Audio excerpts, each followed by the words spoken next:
What's going on, everybody? Welcome back to another game day stream. Thanksgiving Day, boys. It's time to go. Got Lions football today. They got a chance to redeem themselves from last week, and honestly, I'm not quite sure how this is gonna go because we got quite a few injuries, as you can see on the screen. One Pride Nation, what's going on, buddy? I don't have either right now. I do not have a PS5 or an Xbox Series X, but I am going to be getting an Xbox. So if you got an Xbox and you want to go like play Madden or something, I'm down. So just DM me or whatever, and we can go play some Madden or whatever else on the Xbox if you got one. But yeah, Lions are going to kick off in a couple minutes here. I got the injury report up. Amendola's out. Bryant's out. Ford is out. Kenny is officially out. Deshaun Hand and Jeff Okudah are out as well. DeAndre Swift is out. It's pretty tough. Amani is active today. I haven't heard anything about Reggie Ragland just yet. I would assume he's going to be I would assume he's going to be playing, but I'm not sure. I haven't seen anything saying active or inactive. I'll see if I can find the official report for it, but I have not heard anything specifically about it just yet. So let me see if I can. Let's see. Did the Lions post an injury report yet, or just? Oh, I guess not. All right. Well, that is unfortunate. Let's go Lions. Let's get this W. Yes, Mr. Caldwell. I like that mentality. I like that attitude. Let's go out and get this W today. I'm excited. It'll be tough. Especially without Kenny and without DeAndre, but hey, we gotta do what we gotta do. We gotta, get all the way through, and we gotta, win football games without some of our players. Julian Okwara is still on injured reserve, so no, they didn't. It's on their. No, they did. I didn't see it on their Twitter. That's what I just checked. I swear. Hold on. Give me like 2 seconds. All right. Detroit Lions Twitter account. Tweets. Let's just. I might be tripping. I might also not have scrolled down far enough. That is. Oh, I got it. All right. It just looks different today. All right. Yeah. So Reggie Ragland is playing today. So the inactives are Danny, Austin Bryant, Mike Ford, Kenny Galladay, DeAndre Swift, Deshaun Hand, and Jeff Okudah. Those are some big names. Obviously, Kenny, DeAndre, Deshaun, Jeff. All those guys are big players. So that's really unfortunate. That really sucks. He's been able to come off IR since the Washington game. How injured is he? He's injured. He's very hurt, and it is unfortunate to see. I don't know what exactly is wrong with him, but he is injured. He is not playing today, and I wouldn't be surprised if we don't see Julian again this season. Unfortunately, just coaching staff is weird, man. They like to bench players. They like to keep players on IR a lot longer. We have a lot of injuries this year. I don't know where Hunter Bryant's been. Like, is he active? Is he playing? Because I haven't seen him at all. He's one guy that I was excited to see this year and just never really popped up, never really showed up in a game. Maybe that'll happen today. Maybe his Thanksgiving game will show up and he'll do something. But I haven't seen excuse me. I haven't seen Hunter Bryant yet. I mean, Julian's been off. Logan Stenberg hasn't played a game yet. Oh, Logan Stenberg's active today. Hey, that's cool. Maybe we'll see Logan Stenberg in today, our 4th-round guard. That would be very interesting, especially with Big V being placed on injured reserve. That'd be really interesting. Maybe Logan plays today because he's not officially out this week. He's not officially listed as inactive, so he should be there. That could be interesting. We could see a Logan Stenberg appearance, him making his NFL debut today. I don't know, dude. There's a lot of injuries. I'll scroll down to the Texans one really quickly. They are much less injured than we are, but they got a couple of guys. Their fullback is out. So yeah, that doesn't mean much, but the Lions are coming out right now, so we'll get into the game in just a moment. Larry Tunsil is not listed, so I would assume he's playing. Obviously, full practice the past couple of days. And Kenny Stills is out, which is big. I think he's a pretty good wide receiver, but the Texans are facing many less injuries than we are, so it's Oh, hi, buddy. How you doing? Get out of the frame. I'm sorry. I didn't mean to push you, but how you doing? Yeah, I mean, the Lions and Texans are set to kick off in just a minute. The Lions just came out onto the field. They're warming up. They're getting their hype speeches ready, and we're about ready to get this thing kicked off and ready to get this thing kicked off and go watch some Lions football. Lions get their annual Thanksgiving game. This is their only primetime game of the season, which is, sucks. But at least we get this primetime game, and at least we know this is happening. This is Matt Stafford's 10th start on Thanksgiving. Deshaun Watson's first. That's an advantage. That's Matt Stafford's experience right there. That's why we're going to win the football game. Probably not, but, you never know. You never know. I think that, we struggled against P.J. Walker last week, so Deshaun Watson's, a little better than P.J. Walker in my opinion. But, we got to get some stuff going. We got to get some work done. Doesn't matter who we're playing or what's going on, but, we got to stop Deshaun, got to stop J.J. Watt, and, we got to fight through some adversity this year. We got T.J. Hawkinson on the screen making big plays. That's why I got it man's jersey on. He's going to make some big plays today. Trust me. He's going to make some big plays today. He's going to be a good weapon for us. But, it's just, can Deshaun Watson keep playing great? That's what's on the screen. That's the question, right? If Deshaun Watson gets time, and if he's playing like Deshaun Watson last week, I think they're going to have a good chance to win. And, if Deshaun Watson, if we can slow him down a little bit, if we can make him uncomfortable, get some pressures on him, then, I think we could have a good opportunity. I think we could truly, have a good chance of winning this football game. Let me know and down in the comments below, guys. What do you drop some score predictions? I'm curious how you guys are, feeling about this game, especially after, last weekend's less than stellar performance. I'm curious what you guys think as far as score right now. So drop that in the comments while the Lions are listening to the national anthem.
Happy Thanksgiving. All right. That's it. That's the national anthem. It's time to get going. Right after these commercials, apparently. But yeah. Let's see. Can we switch over to, give me 2 seconds. Yep, I'm got a big tab now. Let's see. How is that one looking? It's loading. It's thinking. There you go. You get to see Stephen A. Smith. It should flip over in just a couple of moments to the active play-by-play. The active, I don't know why this video's been running or what it's been doing, but it should flip over in just a moment. You can see, obviously, the matchup predictor. They're thinking the Houston Texans are going to win. I disagree. I think that the Detroit Lions are going to win today. I think that they just show up on Thanksgiving some years, and it's tough to stop them when they show up like that. So I think I think they're going to win. Apparently, the Texans are favored by 3 on the spread. I don't know what some of that means because I do not gamble or bet. So, interesting fact about me, I don't do that kind of stuff. But hey, whatever. That is just me. I'm also not allowed to. It would not, be slightly less than legal, but that's okay. Y'all ready for this?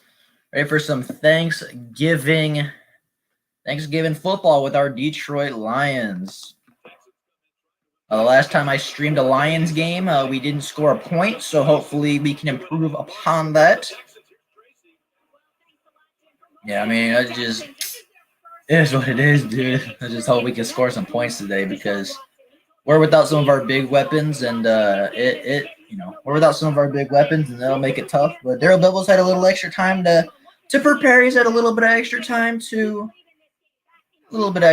prepare and get ready. So Lions are hard to beat on Thanksgiving. Yeah, Tony. I mean, yeah, they are. I mean, they just for some reason they play good on Thanksgiving. Doesn't matter how good their season is. Doesn't matter how bad their season is. For some reason they just seem to play tough on Thanksgiving. This is their day. This is the Lions' day to shine. And they make the most of it. They also wear these throwback jerseys on Thanksgiving, which I think are so clean. I like just a plain gray helmet. I like these throwback uniforms the Lions got. Kickoff by Mr. Jack Fox. It's being returned. Go get the man. Not bad. Stopped at the 23. That's not a horrible start for this Lions special teams. Let's see. Can we? The Gamecast gonna flip over? Is what's happening? I feel like I should know how to do this by now. I've done this a couple times. But it's just not showing up for some reason. I'm not. Well, we'll try to figure this out. Hold on. Let's see. We go. Where would the Lions game be?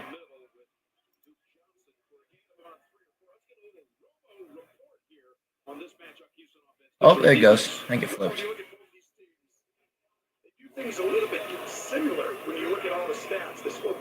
What is going on? Come on, ESPN, work with me today.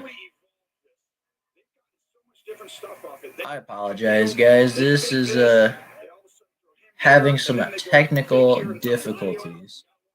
If I flip over to that and then maybe go back, I want to see the box score. Uh-oh. Oh, that would not have been good. That would not have been good. There we go. All right, we got it. We fixed it. We got it. All right, Tony, I missed it. 24-17 Lions. Man, I'm hoping so. I hope we can put up 24 points without Mr. Kenny Galladay. And he keeps moving and flipping. I don't know what it's doing. Man, I hope we can put up 24 points.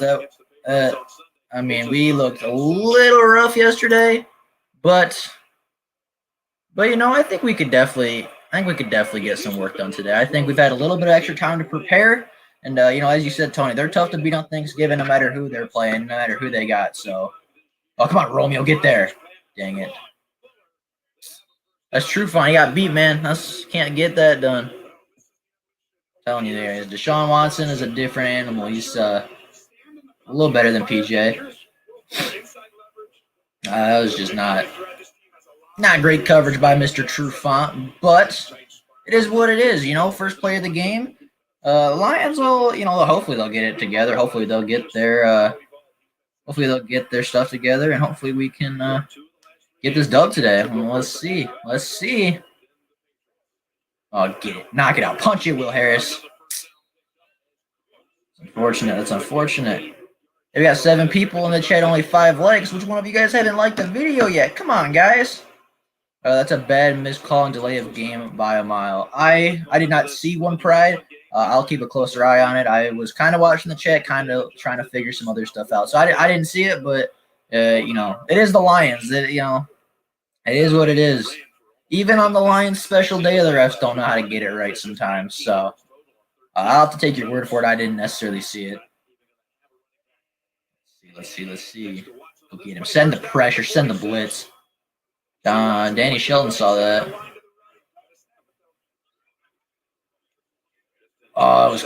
Good. Nice incomplete pass.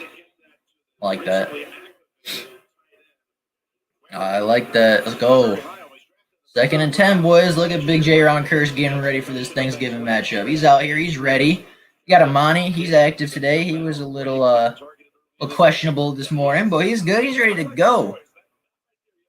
Let's get it. I'm excited. I love Lions football, man. They could be good. They could be bad. They could be different. It doesn't matter, dude. I'm hyped. I'm ready to watch my Lions play some football. Not a big fan that Will Harris is out there, but we see John Pennicini And Danny Shelton. Yes, sir. Big Danny Shelton having a great start to the game. That was a great play. Coming off the field on a pass rushing down. Get Romeo out there. D-line looks good. Yeah, I mean, they look good on that play for sure. And, they have not been bad. They've been getting some pressures already in the first drive. I like to see that. I like to see that. So do you guys think this is Matt Patricia's last game? Do you? Because I do. I think if he loses this game, he's gone for sure. Harris can go. Yeah, Funk, I feel you on that one. I'm not a big fan of Mr. Will Harris either, but whatever. Cornerbacks need to cover. Yeah. Yeah. Oh, good. Get there. Get there. Get, bro. Oh, nice hit. Who was it? That was Everson Griffin and Mr. Jared Davis. Yes, sir. Yes, sir. Big JD. That's why I like Jared, dude. He's blitzer. He's a blitzer. He can get to the quarterback. And they put him on the outside. They gave him the ability. Puts a great move on the right tackle. Gets his legs. Griffin wraps him up. And Davis comes in for the finishing blow. That's a great play by our defense right there. That's what I need to keep seeing. They need to keep rushing Jared Davis. They need to keep sending Everson Griffin. They need to keep this pressure on Deshaun Watson. Why don't we just keep JD as the jack and send him all game? That's what I've been saying. I've been preaching for that for weeks and weeks. I've been preaching for that since week 1. I wanted him to take over as our jack linebacker, but the Lions, they insist on putting Christian Jones there, and I don't get it. I don't like it. But, Jared Davis on that one play has more production than Chris Jones does. So, I mean, on that one play, Jared Davis has made more of an impact for this team than Christian Jones has made in all of his pass rushing snaps. So, I mean, right there, that tells you something. I mean, I think that's my biggest problem with Patricia and the coaching staff is they just don't use their players correctly. That's my biggest critique on them is they aren't using their players, man. They're not using the guys correctly. Jared Davis is not a coverage linebacker, but we put him in coverage way too much. Jared Davis is a rushing linebacker. He's a pass rusher. He's a good run and tackle, run and chase kind of a linebacker. And, that has value in the NFL. That really does. But, I mean, I don't know, man. It has value, but the Lions don't use it. Stafford about to snap. And what do you mean, like break? Like snap under pressure? Like what are we talking about when we say snap? But, I mean, I don't know what that means for sure. Maybe I'm just not feeling it. Maybe I'm not up to it right now. Hey, we got 11 people in this stream right now, and we only got 6 likes. We got 12 people watching the stream right now, and only 6 likes. Can we get those likes up, people? I'm out here on Thanksgiving on a holiday still coming out here for you guys. So y'all could just, give me that like, hit that like button, take those 2 seconds. And, if you ain't subscribed yet, please go and do that as well because I enjoyed doing this. And, it would help the channel out a ton if you could just go down and sub. Oh, it means go off. Oh, all right, fair enough. I think Stafford could definitely have a good game. Marvin Jones is still out there. Marvin Hall is still out there. Quintez. Mohamed Sanu was activated the other day. So, I mean, we got some receivers. We got some weapons out there, but it'll be real interesting. It will be really, really interesting to see because, yeah, I mean, it'll be fun. I think it'll be fun. I think we could get some stuff. All right, Fun got a long comment. All right, let's see. I wanted it week 1, game 1. Most 4-3 middle linebackers are more of an outside linebacker in a 3-4. Problem is all we really have are 4-3 middle linebackers, and Jalen Reeves may have been and Jamie Collins. Yeah, I mean, that's my biggest thing, right, is we just don't use our players right. We don't put them in the right situation. We don't even run the right defense, I think. I think the Lions, I believe, ran a 3-4, and we're more of a 4-3 defense as far as our talent level and as far as, like, our, what our players do well.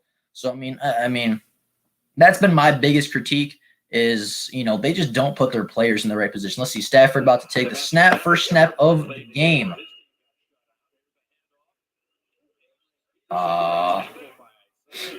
That's a tough one. That's a tough one right there. That's all right. Drumsticks and bootlegs.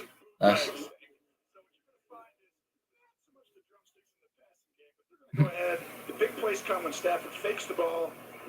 Okay, so tell me why Marvin Hall and Marvin Jones are both walking off the field.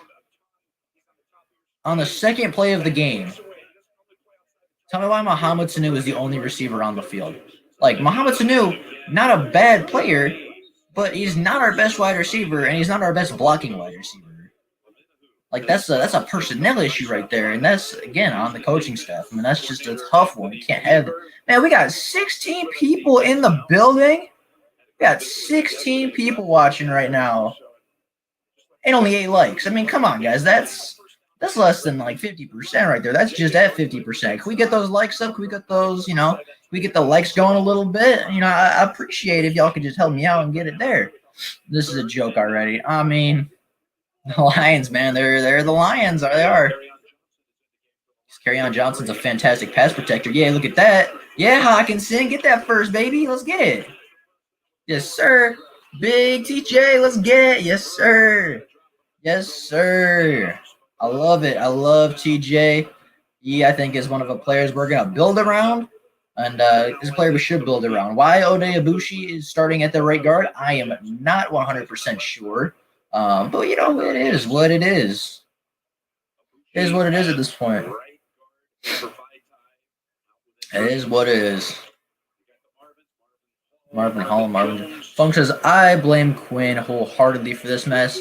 I mean, I think Quinn definitely has his part to play, but you can't blame just one person. I think it's on everybody. But yeah, if you want to blame Quinn, I definitely know why, man. I mean, he is. Nice catch by KJ. Quinn, I mean, he's built this team. Quinn's built this team up. He's, obviously he's the general manager. At the end of the day, everything falls on him. He hired Patricia. He's drafted the players. He's signed the players. He's, made the roster decisions. Like, it's, excuse me.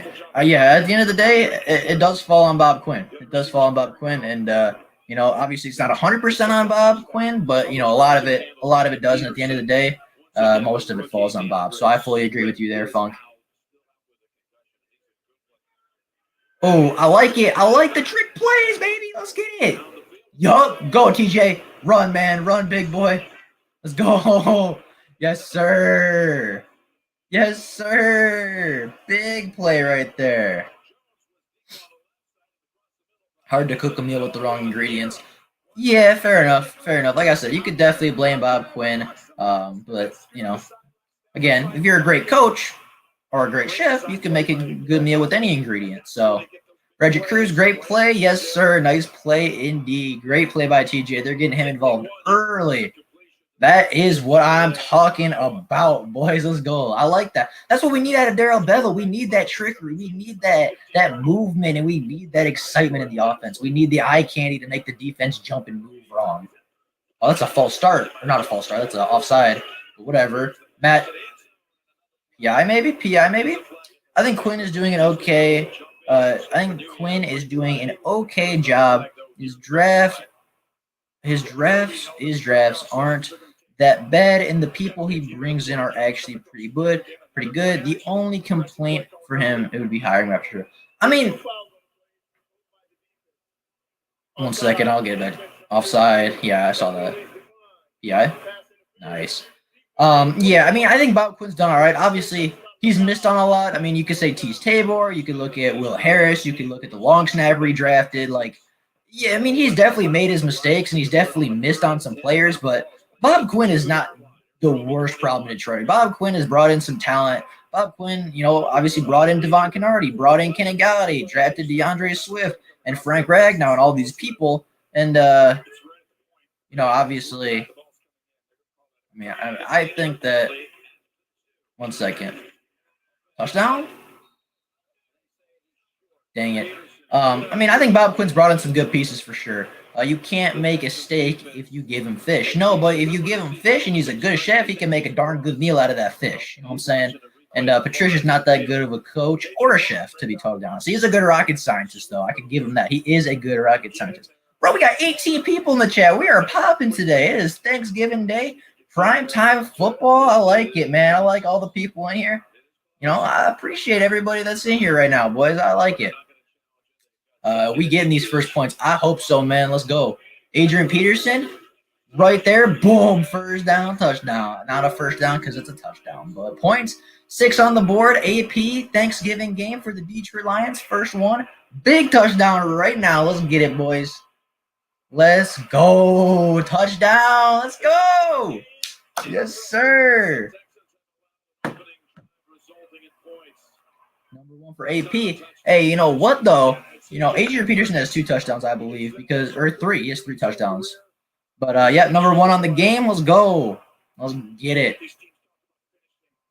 I got to finish on the drive, and that's what we did today. Let's go, Lions. Yes, sir. Oldest running back with a touchdown on Thanksgiving. Second oldest, sorry. Behind Marcus Allen of the Oakland Raiders. Let's go, Lions. Yes, sir. TJ got involved. Matt Stafford looking clean. Adrian Peterson got the touchdown. I can't complain too much, boys. That was a good opening drive, and we are not getting shut out this week. That's a positive. That's the first positive of the football game, is we are not getting shut out this week. And Matt Prater hit the extra point. That's how you know it's a good day. Yeah, number one for today. Yep. Bob Quinn, for his defensive coach, has not drafted to help him in the front seven. Instead, he brought in a bunch of guys who weren't part of the mediocre defense. I mean, I see where you're coming from, Funk. Like, I'm not totally disagreeing, but at the same time, you know, Bob. I said Bob. I keep saying the wrong. Bill Belichick made these players work. Other coaches have made these players work before, and Matt Patricia just isn't. Matt Patricia is not getting these guys in the right position. So I don't think it's all on Matt Patricia, but if Matt Patricia was truly the right coach, I mean, he would find a way to use the talent that Bob Quinn has brought in, and he'd be able to get this team right with the pieces. Because Bob Quinn overall hasn't been horrible as a GM. He's brought in some good talent. He's brought in some good pieces, and I just think Matt Patricia isn't. I just don't think Matt Patricia is the right guy to put these players in the right spot. Tony says 8. Blah, blah, blah. I'm struggling today, guys. I apologize. Tony Howley, I don't know. I'm confused. I'm not good with names if you didn't know.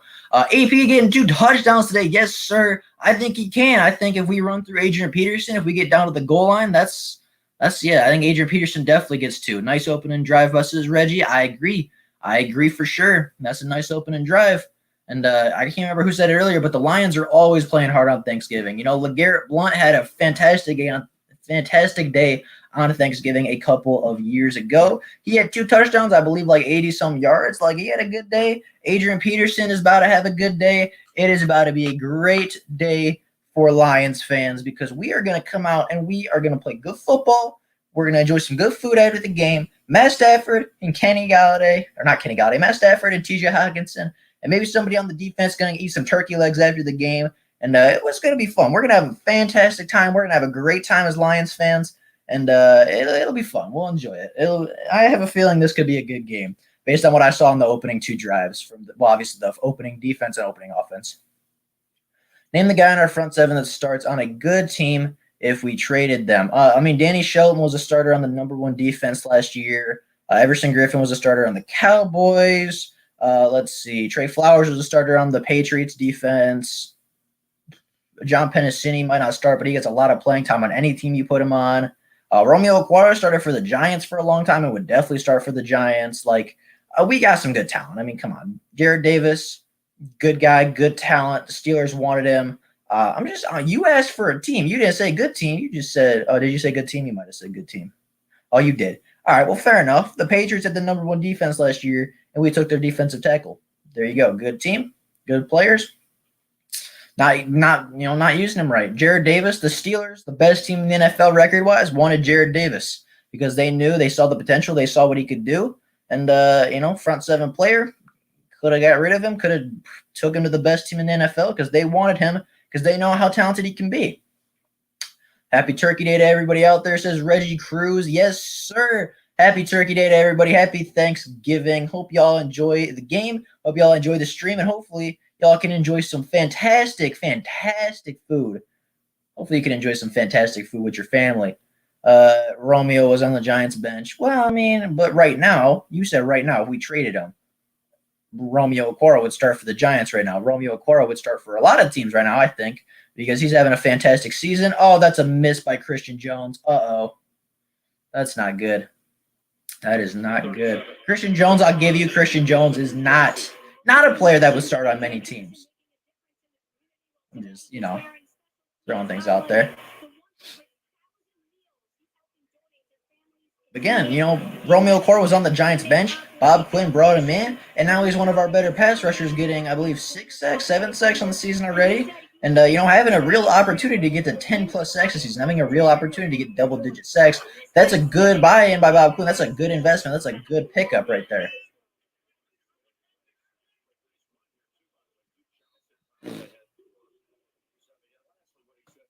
All right. Hey, you can have your own opinion. That's fine. I think it's on Patricia more than Bob Quinn, but if you think it's on Bob Quinn, I respect your opinion. I respect what you got to say. So, I'm not telling you you're wrong. I'm just telling you my opinion and my side of it. Christian Jones, man. Christian Jones, man. Why is Jared Davis not out there? Like, Jared Davis needs to be out there more.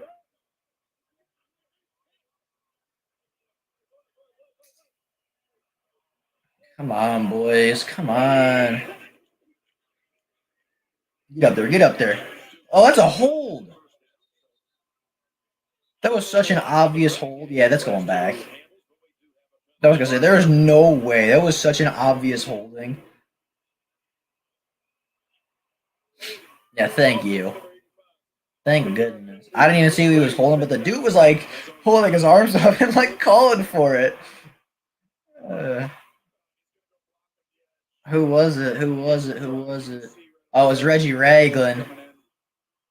Yeah, yeah, it's definitely a big hole. He looked the referee. Reggie Ragland looked the referees right in the eyes and said, "I swear to God, if you don't call it, I'm coming over there." And the ref was scared of Reggie, so he called the flag.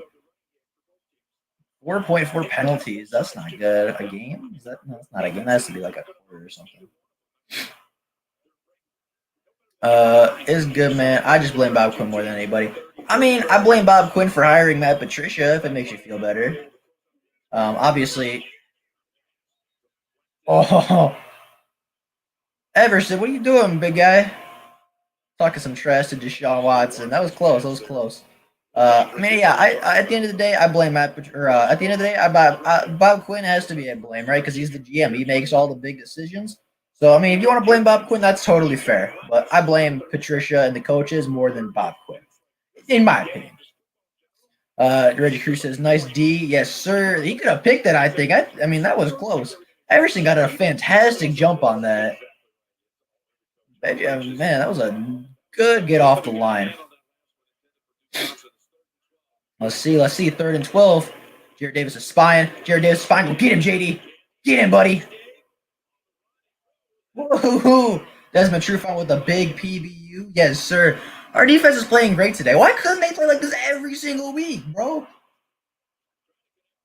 Jared Davis was spying. Jared Davis saw him. He's like, "Yeah, go give me that quarterback," and forced the incompletion. That was good defense right there. Another great play by Jared Davis, and obviously a fantastic play by Desmond Trufant to get that PBU. Our defense is playing solid this game. This is going to be the game, right? Matt Patricia, she was like, "Yeah, Matt, if you don't win on Thanksgiving, you're fired." And then Matt Patricia's defense is going to play great today, and we're all going to second guess it and be like, "Oh, well, I mean, he played great. Is he going to get fired?" Like, Lions always do this, man. The Lions always do this. It's like, yeah, he should be fired after Carolina, but then we're going to go blow out the Texans, and everybody's like, "Well, he blew out the Texans." So, punt number 2 for the Texans. Yes, sir. That's two big punts by the Texans defense. That's 2 big stops by the Lions defense, and I'm excited, man. Our defense is playing solid. I really like our pass rush is getting there. Yeah, let's go Lions. Who said it earlier? I think it was Tony that just said the Lions play different on Thanksgiving. They just play meaner. They play tougher. They play better football on Thanksgiving. And I think that's what we're seeing today. We're just seeing better football. We're seeing, bigger and better performances. So, I mean, I just couldn't tell you, man. I don't know why. The Lions always do this too. They always play poor, and then when something's on the line, like a job or like Thanksgiving or whatever, then all of a sudden they start to play fantastic. Then all of a sudden it's like, oh well, we could play defense if we wanted to, but we don't want to play defense. We don't want to play good football. Like, what the heck, man? What the heck, Lions? Just play good football all season. We'd love you for it. Let's hope the D stays aggressive the entire game. I agree, man. I like the aggression. I like the blitzing. I like Jared Davis being out there on a QB spy, putting pressure on. I like it, man. I like it, Seth Orlin. You are correct. Let's hope this defense stays aggressive and just keeps putting that pressure on. I feel like the owners say play 100%, 110% or no bonuses, lol. That'd be funny. That'd be kind of awesome though. Like the owner's like, yeah, if you don't get this sack, like if you don't make a game-changing play, you don't get your bonus this week, and that's that. I'm the owner. I don't gotta pay you, but then people probably wouldn't want to come to Detroit. So, it might work for a couple players, but I feel like that would not go over well with a lot of the NFL. Everson Griffin is making that defense look better. He just needed some games with the team. Yeah, I think Everson Griffin is looking better every week. I didn't think he made that big of an impact last week, but he had a great game against the football team. And so far this week, he's having a great game as well. So, just think he could have been here the whole season. And we could have Everson Griffin from week 1. Man, I mean, that I think that would have made a difference. I think if EG was here for training camp and if Everson Griffin was here, from week 1, I truly think this season looks a bit better. Only for Turkey Day, I meant. What do you mean? Oh, only for Turkey Day? Yeah. Yeah, I mean, Turkey Day is just different in Detroit, man. You gotta play different in Detroit. That's the Lions' day. The Lions always play better, and honestly, it might go better for the whole season too. Like they might just play harder, but I mean, whatever. It just is what it is. Turkey Day, I think everybody gives 110% on Turkey Day, maybe even 120, because this is I've said it a couple of times now. This is the Lions' special day. This is the day that they're the center of attention in the NFL and world, and this is the day that they can make their show. This is the day. Oh my God. Oh no. I'm gonna stop talking now. I'm. Oh my God. That's sad. That hurts my feelings. That.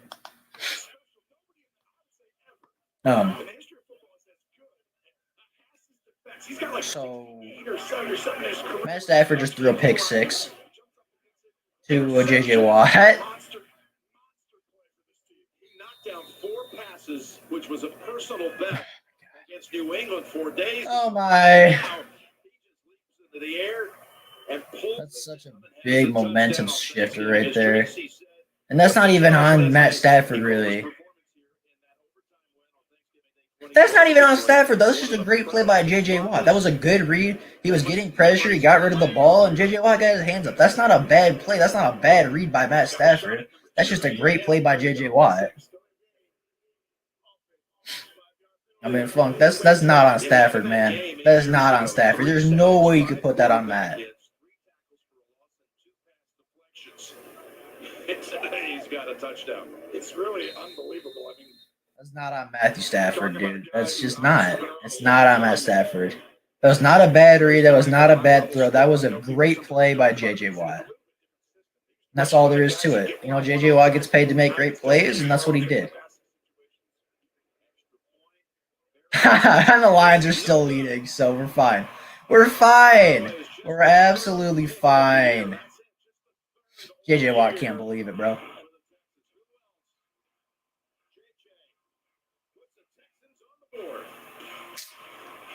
Still have the lead, and that's what is important. All that matters. I really like Deshaun Watson. I think he's a funny guy. He's a great quarterback.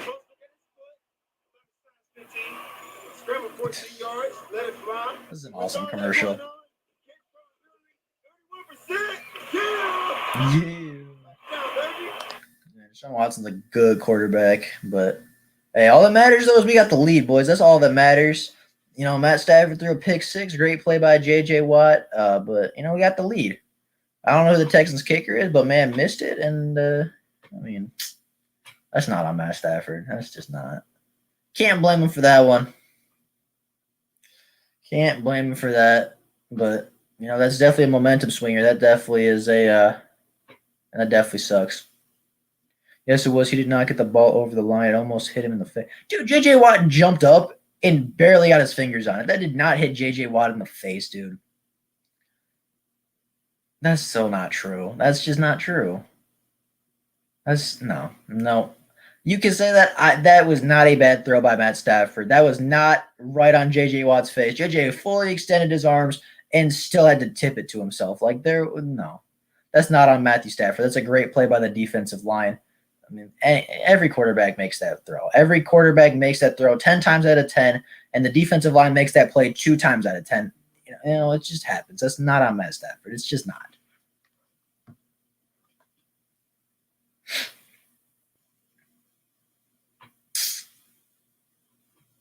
Yeah, Reggie knows, dude. Dude, there's no way you can put that on Matt Stafford. There's no way. There's no way. That was a great play by J.J. Watt, and that is the end of it. That was not a bad throw, and that was not a bad read by Matthew Stafford. That was a great play by a great player who gets paid to make great plays. And that's all there is to it. That's the end of the discussion. That's all there is. I have no problem criticizing Stafford when it's due, but that is not a situation where you can ever criticize Stafford. If that happened to any other quarterback, you'd be saying, "Oh, but this doesn't count." You're only saying that because it's Matt Stafford, because you know I'll get worked up over it. That's the only reason you guys are saying anything. Can't wait to get home to have that incredible cornbread casserole made by his wife, Leah. Get back for that Thanksgiving feast in Houston. And here's the return. That was a weird return. Not bad. Dude, I never said it's never Stafford's fault. Patricia's defense hasn't played, but I have not blamed Patricia's defense once this game. I have not blamed his defense one time for this game. Except for maybe putting in Christian Jones and Will Harris, but the Texans did not even have a single takeaway in first half action through the first. I don't think the defense has been bad, and I have not blamed Patricia's defense yet today. Oh my God.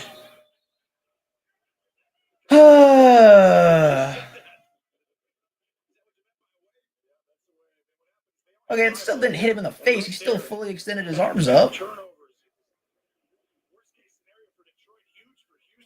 That sucks. Are you going to blame that one on Stafford too? Somebody's going to tell me that's Stafford's fault. Somebody's going to blame that turnover on Matt Stafford too, right?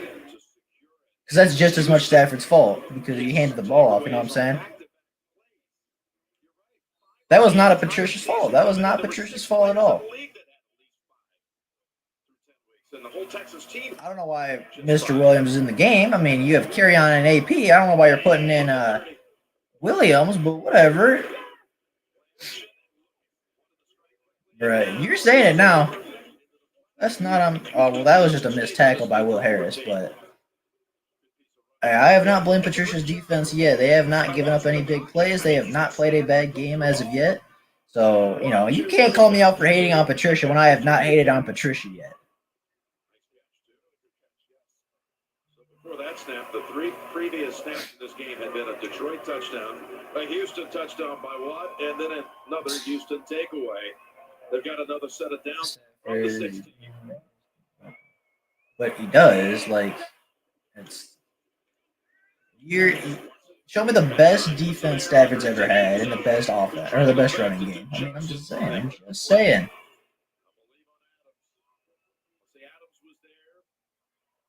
At the end of the game, Patricia takes. Maybe. I mean, that's possible, but as of right now, I'm not saying nothing. As of right now, I got nothing on Patricia at the moment. Oh, of course. Of course. It's all right. That's all right. Reggie Ragland, not great. Oh, there it is right there. Yeah, that's. I don't know if that would have been catchable, but yeah, pass interference. Oh, that's a great play. Who made that? Danny Shelton. Danny Shelton made the play. Great player.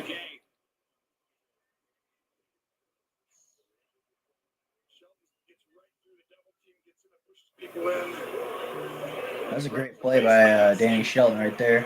Little face mask, but that's fine. Little face mask, but it's all right. All right, Lions, be stingy. Let's go. Don't let nothing. Don't let nothing. Oh, get there. Oh, my. Well, that changed quickly. That, momentum shifted right there a lot. Yeah, really, though, Funk, that was short-lived. I don't blame Patricia's defense for that either. They were put in a bad situation. I still don't blame Patricia. I think that's mostly on Jelani Tavai, but I mean, yeah, 2 touchdowns, one not even given up by the defense. You can't expect them to be perfect, and if the offense keeps turning the ball over, then it'll be a long game. But let's see if the Lions can capture some momentum back. They got 2 minutes, 3 minutes left in the first quarter, even. They got time. They got time.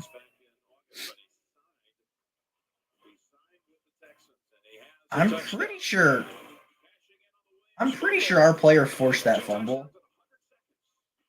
I'm pretty sure a Detroit Lions player came in and punched the ball out. Or not punched it, but like he fell into Williams and the ball came out. Wow. That's some Lion. That's same old Lions right there. Why is what was playing? Couldn't tell you. Couldn't tell you. Maybe because Carryon is tired. Maybe because they just don't like giving the ball to KJ. I don't know, man. But hey, it is what it is. Happened. It's in the past. Can't go back and fix it. Can't go back and change it. So, unfortunate. That was a short-lived hype moment. That was a good 7 minutes of fun for the Lions.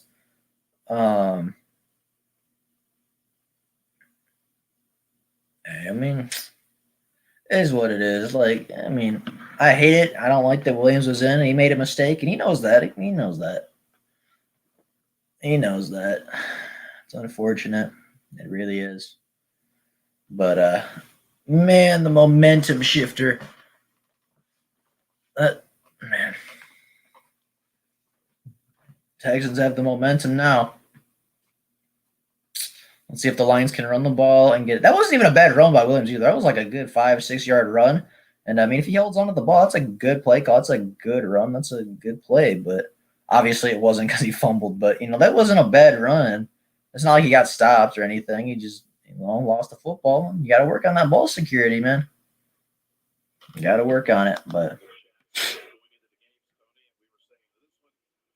be a high-scoring game today, and now all of a sudden, a couple of takeaways. That's all right. That's all right. Last 3 offensive snaps: touchdown, interception, fumble. Very different plays back to back to back. But hey, whatever. Hey, come on, Jamal, take it back to the house, buddy. It was a big hit. That's a big hit.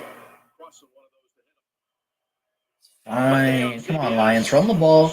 Settle down. Get a big play of your own. Swing that momentum back, and we'll be all right. We'll be all right. This game is far from over. It's the first quarter, so we got 3 minutes left in the first quarter. We'll be all right. Isn't it? You have 2 snaps, 2 giveaways, and no, it's fine. Don't talk about it. Kerryon Johnson's in the game. Let him run the ball. Yeah, you start to kind of think, like, just mentally, you're like, I got to protect the football. Stafford thinks that. Running back. It's fine, dude. Just run some easy plays, some high percentage plays. Exactly, like that, like that, like that. It's a great play. That's a great run. It's a great play. That's what the Lions got to do. They got to, just settle the momentum down, settle the dust a little bit, get some methodicity going, if that's a word. Methodical drive, get some, just settle people down a little bit. We'll be all right. It's early in the game. Those 2 quick strikes by the Houston Texans, and the Lions can bring it back. Still a 1-score game. Touchdown still puts us in front.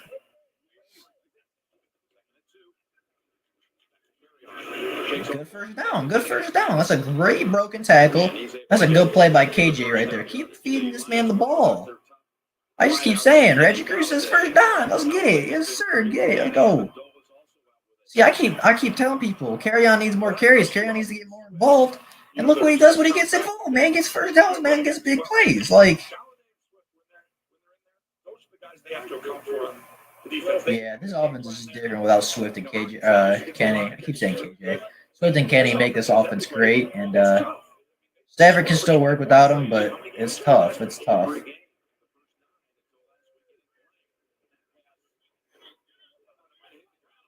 Hawkinson doesn't let anything hit the ground. Fine. That was not a great throw by Matt Stafford, but well, I don't know. Was there pressure? Did he have to get around somebody? Oh yeah, he did. That's a great catch by TJ. That wasn't a great throw, but I mean, he did get it around JJ Watt's fingertips, so. He's like, I'm going to go sack the quarterback. Just a screen, and that's actually a great job by Stafford to get that ball off. Yeah, I mean, that was, yeah. I don't know if there's any other place he could have put that ball, actually. I said it was a bad throw. I mean, that was inches from JJ's fingers. Great throw. Good throw by Matt. Nice catch, TJ. Can you get some love, TJ? Yeah, I mean, TJ Hawkinson, I bought the jersey for a reason, man. I bought the jersey for a reason. He's a great player who needs to get more involved. That's a good throw by Matt Stafford. That's a good catch by Quintez Cephas, taking a couple of hits at the end there. Nice. See, the Lions got to get that momentum back. 5 for 6, 100 yards. That's not a bad game. Obviously, that interception, don't want to see it, but can't.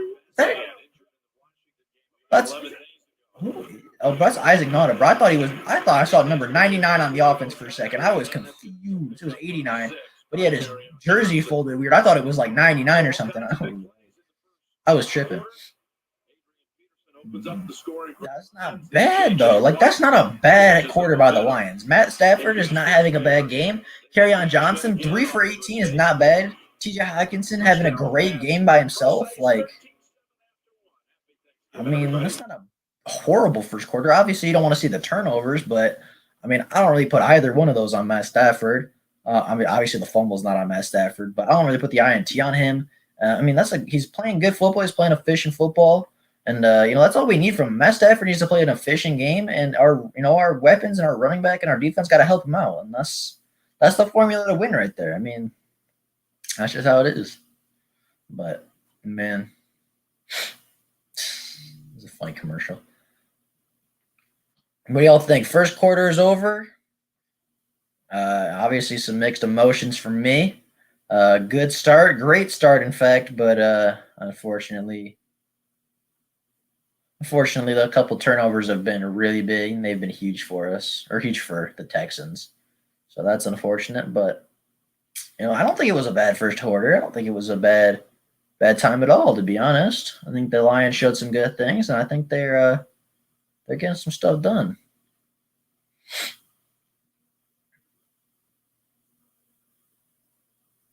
I think they're getting some work done.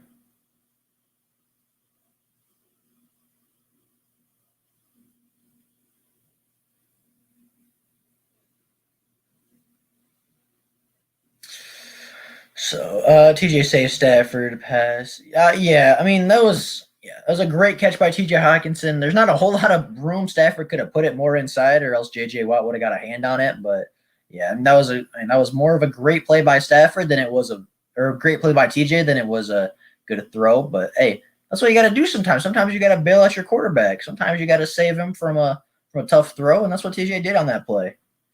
So yeah, great play by TJ. That was a phenomenal catch.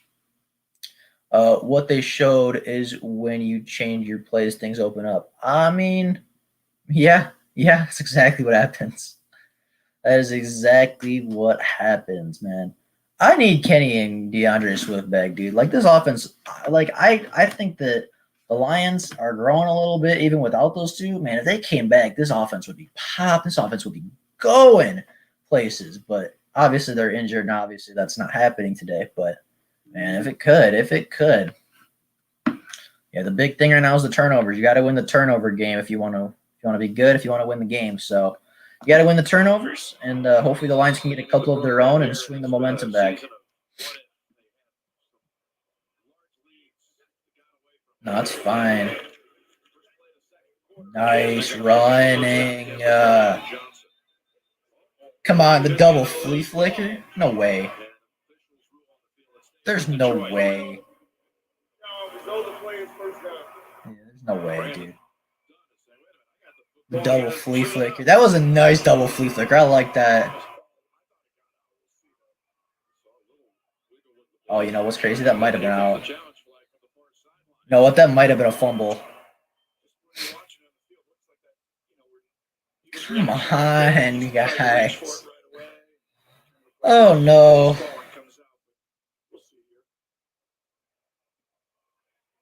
He goes, that's a fumble. Probably Adams again, 50. Might be second forced fumble that show. Yeah, it would be. Not that many plays in between them either. He did rip the first one right out of the hands of Williams. Oh, that's out. Oh no. The previous play is under review of the runner being down by contact. He's kind of grabbing his face mask a little bit too. Yeah, he's definitely losing the football before he was down. I think this one's going to go to Houston. Oh no, guys. Oh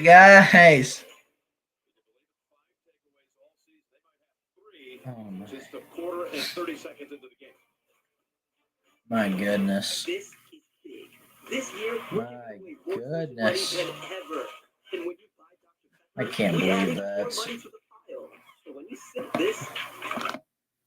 I mean, there's nobody to blame but the players at this point. I mean, they're just 2 fumbles. That's not on anybody but the running backs.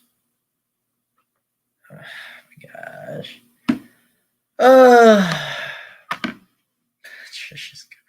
Dude, why? That's what I'm wondering. That's what I am wondering. Can't hold on to the ball. You know what's weird though? Is a couple weeks ago, what was the game? Before the Colts game, the Lions didn't have a single fumble. And ever since then, I feel like they've had fumbling problems. I don't know why, but like, oh my God, the Lions were such a good team. Like, I think I saw since Patricia got here, they had led like the least fumbles in the NFL or something. And like, ever since that Colts game, I feel like they've been just not holding on to the football. Can't anybody hold on to the ball. I know. KJ, I mean, that was just you gotta hold on. There's no excuse other than you just have to hold on to the ball. I know it ain't on him, but here in Detroit, we don't pay attention. Yeah, I mean, I'm paying attention. I try my best to pay attention and not be biased, but this game so far, as turnovers have really killed the Lions so far. The turnovers have really, really killed the Lions. So, no. And that's not on anybody. I mean, that you can't blame turnovers on anybody but the players because doesn't matter how good the play call is or how bad the play call is. If the player drops the ball, the player drops the ball. That has nothing to do with coaching or play style or play calling. So I know it ain't on him, but in Detroit we don't pay attention. I pay attention. I try to pay attention. I really do. And you might not believe me because maybe I show a little bias when I talk about Matt, but I try my best. I really do. I try not to be biased. I try to pay attention to some things. I have a feeling this is not going to go Detroit's way, though. But I'm hoping, man. I'm hoping.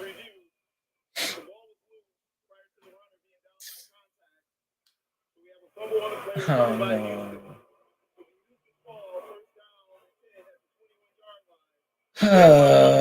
I mean, KJ made a mistake. That sucks.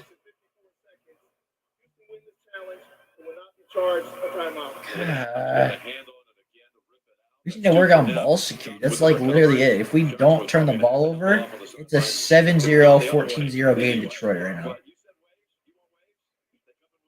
If we do not turn the ball over, it is likely a 7-0 at the worst game for the Lions.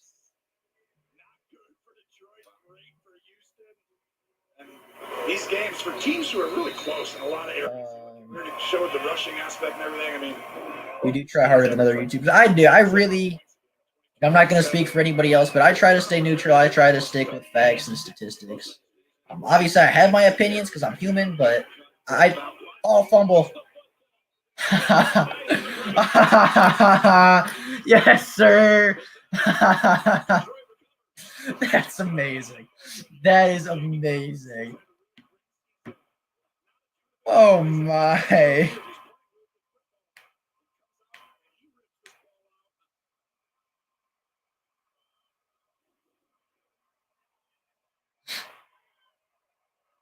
You got it, Jamie. Nice. That's amazing. That is an amazing, amazing set of plays. That's not close. That is amazing. Yeah, that's. Oh my. That is the most amazing set of plays I've ever seen. Oh nah. I didn't see you here before. Oh nah. What's going on, man? How you doing? WTF is this? This is Lions football, man. This is Thanksgiving football. Man, that's a anyone got a link to the actual game? I don't have a link to the actual game. I mean, if you just go on TV, obviously I can't show the game because I get in a lot of trouble. But I mean, I'm sure it's on whatever. Good throw, good catch by Matty Stafford. Right, good throw by Stafford. Good catch by KJ. Right back in business, bro. That's so wild. I can't believe that just happened. For real, download Yahoo Sports and it's like, yeah, thank you, Funk. I appreciate you helping a guy out. I appreciate you, Funk, for being helpful, and of course, oh no, I appreciate you for being here and coming to hang out, man. Come on, KJ. He's holding on, man. He's holding on to that football with dear life. He got two hands on that. He's not fumbling again. So yeah, 5 for 25. That's 5 yards of carry. That's not bad by KJ. Man, what is this game? What is this game? 4 turnovers, 3 fumbles. Like, oh my goodness. This is the football I enjoy watching. I enjoy the turnovers. I enjoy the big plays, the fun plays. Obviously, I'd enjoy it much more if the Lions were to punch it in. Come on, play action, easy, Marvin Jones. Get rid of it. Get rid of it. Get rid of it. We're good. Late hit on JJ? Maybe? Maybe defensive holding? Action here. Watt looks like he's running around like he did his first few years in the league, Tony. Williams with solid blitz pickup. Yeah, yep. Nice. Yeah, good blitz pickup. That was a good blitz pickup. I'll give you that. Most passing touchdowns in Thanksgiving history. Oh, Matt Stafford's about to pass Mr. Tony. Stand the test of time. DiMaggio's 56. Yep. Come on, Stafford. Let's punch this in. Let's get this lead back. Hey, Matt Stafford will tie it and break it today. It'll be fine. We'll be in a fun game.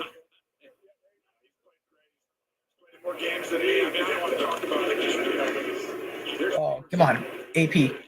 Go. 1. Down to the 1. That might be why he's in the game. Yeah, but Kerryon Johnson's a great pass protector. I mean, Williams is good at it, but Kerryon Johnson might be the best pass protecting back in the NFL. Like, Kerryon is a really, really good picker. Like, he's really good at picking up the blitz, and he's really good at pass protection, especially for, obviously for Matt Stafford. But, like, he's really good at it. He was good at it coming out of college, and he might be one of the best pass protecting backs out there, to be honest. Come on, AP, punch it. Punch it! Yes, sir. 2 on the day for Adrian Peterson. Lions take the lead back. They take the momentum back. Number 2 for Adrian Peterson. Let's go, boys. Let's go. He has 6 carries for 8 yards and 2 touchdowns. That might be the ugliest statistic I've ever seen, but I don't care because the Lions are winning the football game. Adrian Peterson's got 2 touchdowns. Great vision, great patience, great touchdown by the Lions. And who got the block? Big TJ Hawkinson got the block. That's who. Let's see. Matt Purdy, you better hit this, man. Whew. Whew. We good. We good. We good, boys. Lions are up once again. The Lions are up, bro. LMAO, this game. Oh my, oh my, oh my. This has been quite the experience, I will say. Hopefully the Lions defense can come back and get another turnover. 3 turnovers and they still winning. Yeah. I mean, the defense has stood up real nice. I mean, they got 1 turnover right back. Obviously the one they scored on the turnover, like literally it was a pick 6. But the defense has stepped up pretty nice today. I mean, they've obviously given up that touchdown, but at the same time, they were put in a horrible situation for that. The defense has showed up pretty well today. The offense, it's either an explosive play for them or it's an explosive play for somebody else. But yeah, I mean, I think the defense is doing good. 3 turnovers. Yeah, I think the only reason we're winning this game is because the defense has stood up. They got that turnover right back. They put the Lions offense in good position, and they've gotten some pressure on Deshaun Watson. I think that's the only reason that we're winning the football game right now. That was ugly. I don't know what that was. Kickoff out of bounds. Bro, this is the weirdest football game. This is the weirdest thing. The defense showed up last week. Yeah, the defense had granted, what is with this kicker? A Jack Fox? I mean, I don't know, man. I couldn't tell you. That's unfortunate. The defense showed up last week, kind of. They had 2 interceptions, but they were also playing PJ Walker. So, I can tell you they had a good game, but at the same time, look at who they played, and they still lost. So, it was a good game for sure. It was one of their better performances, but that's not catchable. Why, I don't understand. I don't know, Reggie. I couldn't tell you. That's not pass interference. That was so uncatchable. That was so uncatchable. Good technique at the top of the route. Pass interference. Defense. There's no way. I was just not great. Bro, tell me where Will Fuller is catching that. That's where you just said patience. They played well enough to win. Yeah, the defense definitely played a good enough game to win last week. The offense let them down. They definitely played a good enough game. I'll definitely give you that. I'll definitely agree with you there, Funk. Defense definitely played good enough last week to win, and they got their offense let them down. They did. That's all I gotta say. Oh, get there, Everson. That's holding on Danny Shelton, but it doesn't get called. That was another obvious holding penalty on Danny Shelton. That was good pressure by Everson Griffin. Body weight was back, and then he took off. That's exactly where he's going there this year. And off to Duke Johnson, change of pace. They hurry to the line, and he runs it for a bounce. Come on, boys. Come on, let's get that turnover. What if we got another turnover? That'd be so wild. Does anybody know the record for most turnovers in a game between 2 teams? Because at this pace, the Lions got to be on pace for it, right? The Lions and Texans, they got to be on pace for most turnovers. They got 4 in a quarter in 3 minutes. Like, that's pretty impressive. Johnson got 4, the 3rd and 1. All right, defense. This is where you stand up and make a good play. This is where we stand up.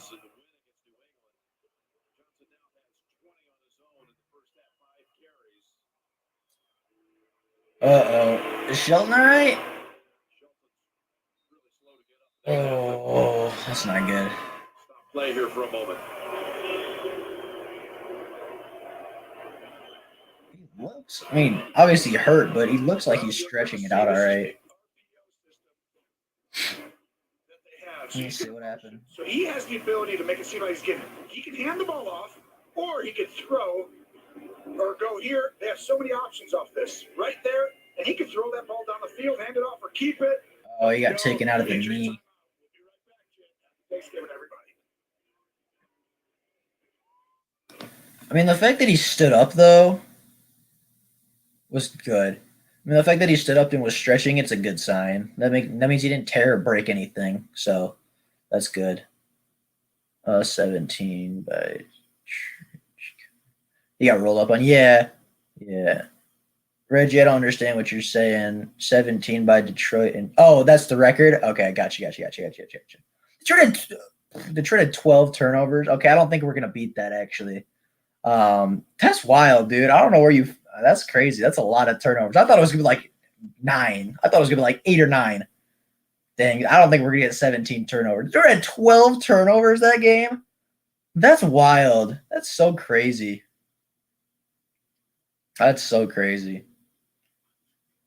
Yeah, okay, I take it back. We might not be on pace for that, but who knows? Just, a couple more turnovers here and there. I mean, what that means you got to get to 8 in the first half. We're already at 4 with pretty much a quarter left to play. Yeah, we could do it.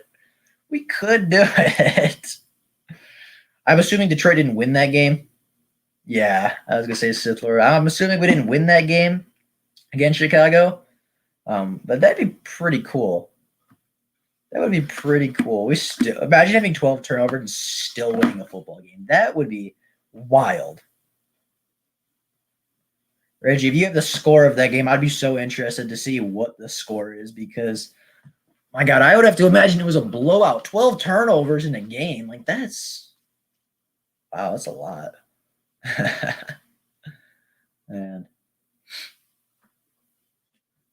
Man, we have some takeaways this week for sure. We will have some takeaways to go over tomorrow. That's crazy. I like watching my Lions on Thursday. I like having an opportunity to see my boys play. Twice in a week. That's just good. That's just good math right there. It's funny that they've. It would be better if they, didn't get shut out last week. But it is what it is. It is what it is. So I guess we gotta go with the flow. 3rd and 1 for the Detroit Lions. Can they make a stand here? If they make a stand and they get a stop right here, that would be big. Danny Shelton is out there. I think that's Danny Shelton.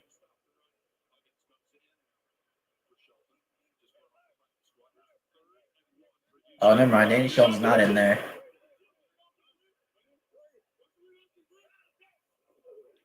Come on. Dang it. Dang it. Oh, well. It happens. It happens. You're not going to stop him every time.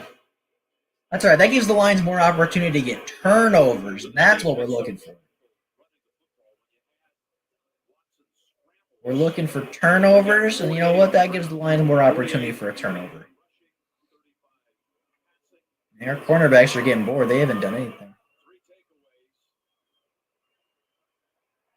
No way. 42-0 Chicago won. I mean, when you 12 turnovers, I couldn't expect you to win the football game, to be honest. Get there. Get him. Nah, there's a flag. There was definitely holding. Okay, yeah, that's my fault. I should have probably known that. Yeah, a bunch of cheaters in Houston. Bunch of cheaters in Houston. Amani still got beat, but you know what? It doesn't matter because if there was no holding, then we would have got there.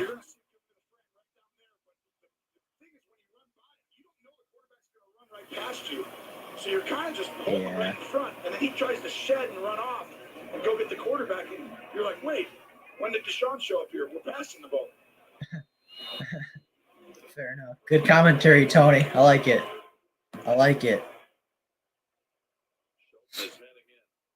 Oh, good. Sheldon's back. That's a good sign. Oh. Well, that doesn't. Why do you pause after saying Sheldon's heading in? Like, what the heck? Oh, wow. Oof. The left tackle's having a rough game. Everybody's pushing him around. Yeah, man. Yeah, he is. I tell you, that was impressive right here. We just talked to next gen. Well, Get an empty formation. Run quick game. He's outside. It's a quick slant. Nope. Go right up field. That's well, that's unfortunate. But you're prepared for the quick game in that. And that is a touchdown. That one, pylon camera. That one I can put on Matt Patricia a little bit. That one I might put on Patricia just a tiny bit. Yeah, Funk. I mean, are you gonna? I mean, that one. Yeah, Jamie got beat, but I blame that one on Patricia a little bit. That's the first one, though. That's the first time. That's okay. Happens. Big mistakes. I can accept that. That's a Patricia mistake right there, or a Corey Ellen mistake. Whoever's called the defense, but still, that's a mistake by the coaching staff right there, putting their player in a susceptible situation. But that's all right. One mistake in a quarter and 5 minutes, I can accept that. I can't believe I did this. A little bit on Lynn or Patricia for sure. Yeah, fair enough. See, we can agree on some things. It's not all disagreement here. I can give and I can pull a little bit. I can give and take. Patricia looks worried, and anytime he's on TV, he looks sad. I mean, yeah. Thanksgiving is an emotional time, bro. Like the Thanksgiving game is probably an emotional one for Matt Patricia. So I mean, I could imagine why he was a little teary-eyed, a little saddened, but he looks really disappointed. He looks more disappointed than sad. But yeah, I think he's focused on the game. I don't know if Patricia's thinking about anything after. I think he's focused on winning this game, and you got to do what you got to do, man.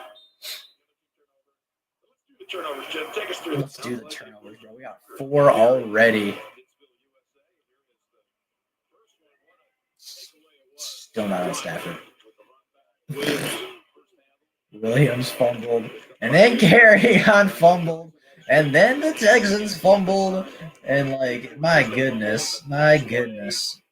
Plus, I can give Jamie a little bit of a pass because he did get the turnover. So I don't like the turnover, or I don't like him getting beat, but he has made a play already, so I can, I could accept a miscue because he made a great play. Obviously, don't want him to get the miscue, but a little more acceptable. Come on, AP, get positive.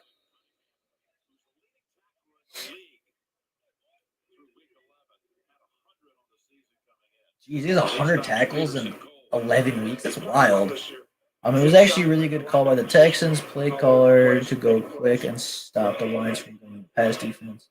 But we are a single high with a linebacker. Yeah, again, I think that's not fully on Matt Patricia, but I think part of that is on Patricia. That's my opinion.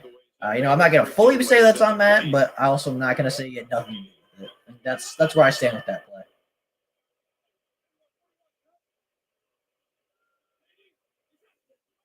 Let's see, Stafford. What you got cooking? Good catch by Marvin Jones. Good catch. Strength. Hasn't really lost much in his entire career. Still has a cannon. There's that ball right over the middle. Machine gun for that arm. Right in the heart of Dallas in Highland Park. Talked to us about how, as a kid, he grew up loving the whole Thanksgiving tradition with the Cowboys hosting, sometimes going to the game, and watching his hometown team quarterbacked by another, number 9. Funny is it that Stafford grew up loving the Thanksgiving games that was a weird throw. Stafford grew up in Texas watching the Cowboys play on Thanksgiving, and he somehow got put on the Lions. Where he's still playing on Thanksgiving, but he's not a Cowboy. Same colors, same tradition, just not. That was weird. Yeah. All right, I'll blame Stafford on that one. Stafford probably should have just taken it. Stafford probably should have just picked up a couple yards and got down. That one's on Stafford. I know you can screen record that if you want. I blame Matt Stafford for something. That was a mistake by him. Oh, that was poor blocking.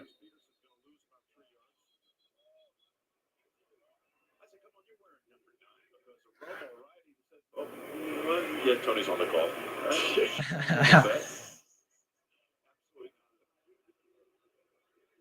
Now we have 3rd and long. Yeah. Stafford should have just ran the ball, picked up some yardage, but now it's 3rd and long. Let's see what the Lions can muster up. Let's see what Darrell Bevell can call and scheme up for a 3rd and 12.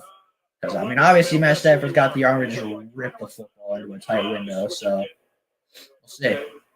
What can they draw up? 3 wide receivers and a tight end. Come on, Stafford. KJ, get there. That was a good play by Matt Stafford. Way to just get the ball out. Woo, that was tight. That was close. That's a great play by Matt Stafford. That's a great play by Matt Stafford. Better play by Kerryon Johnson.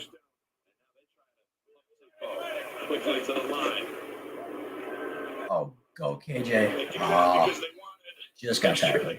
That's all right. It's all right. Favorable spot. Yeah, I think that was a little generous by the referees, but that's okay. That is okay. I'll take it. For all the heartbreak the refs have caused my team.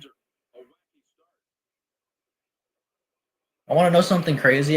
So as the fan of the year, we have like a bunch of cool events we get to go to, and I actually get to talk with the head of commissions for the Detroit, I get to talk to the head of refereeing for the NFL. So I might ask him why he hates the Detroit Lions so much. I get to talk to the dude that's in charge of everything. So I could ask him why he hates the Lions.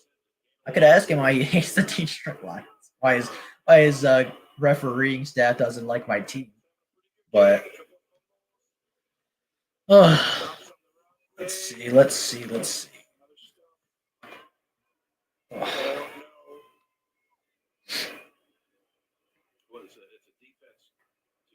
Again, last in the league against the run, giving up 159 a game. They were really proud, though, of the other day against New England. That's all right. We got it. Stafford, another big play out of you. Come on, big man. Oh, Stafford's the man. That's a weird front. Is that not pass interference? You're kidding. You're kidding. You're joking, right? Stafford feels it, but coming under. I got you. I'm pretty sure he gets asked that question a lot. Probably, Reggie. Probably. All right, fuck, I'll ask him that too. Oh, they're trying to block this. Jack Fox, one step, punts it up. It doesn't got to be great, but you just can't let it get blocked.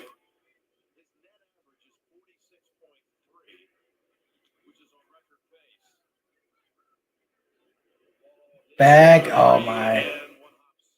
That's unfortunate.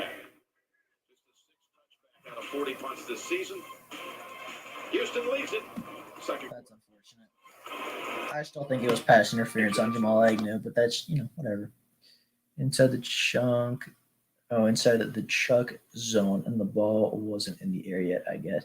Yeah, I guess. I still think it was close. I still think he got there early. I don't know. It's close. He was definitely within that 1 yard line, or he's definitely within that 1 yard of the line of scrimmage, but I mean, I guess the refs are taking and they gave us a favorable spot, and they didn't give us a close PI call. So it is what it is. It is what it is, I guess. Can't complain too much so far though about the referees. They've I don't know. It was for sure. I think it was PI, but like Funk said, it was inside that 1 yard area. It was close. It was close I think it was PI, but I could see how it was. I could see how you could mistake it for maybe not pass interference, but that's just me. But man, this game is taking a while.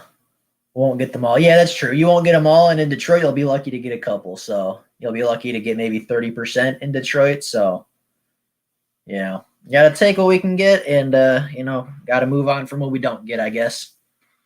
Not quite sure, but it's still the Lions. Oh, I was gonna say the Lions are winning, but they're not winning. They're down. So I guess that's unfortunate. I forgot the Texans score. The ball looked like it was in the air to me. Whatever.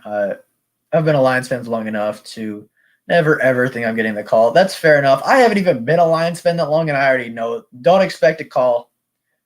They've missed a lot of holding calls too. They've missed a lot of holding and face masks. So, don't. If there's a Lions fan, don't expect the call, and you can't be disappointed when you don't get it. Hope and pray for the call, but don't expect it, because when you don't get it, and if you're not expecting it, you can't be disappointed. You know what I'm saying?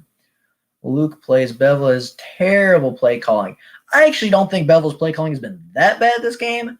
He's made, he's obviously had a couple not great play calls, but I think he's had some good play calls too. Overall, I've been really disappointed in Belleville this year, but this game there's not too much for me to critique yet. But it's early. It's early, so I'm sure we'll see something happen.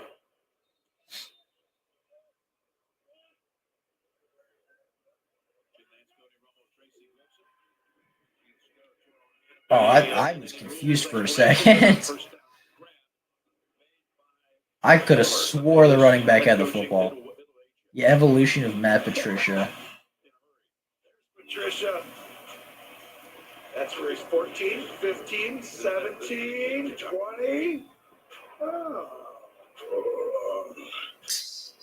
And he's aged another year. Yeah, I would agree, Fug. I think Belleville's been okay so far. Not great, but I don't think he's been horrible. This is far from his worst game. Jared Davis hit the. Jared Davis laid the boom on that hit. That was a nice hit.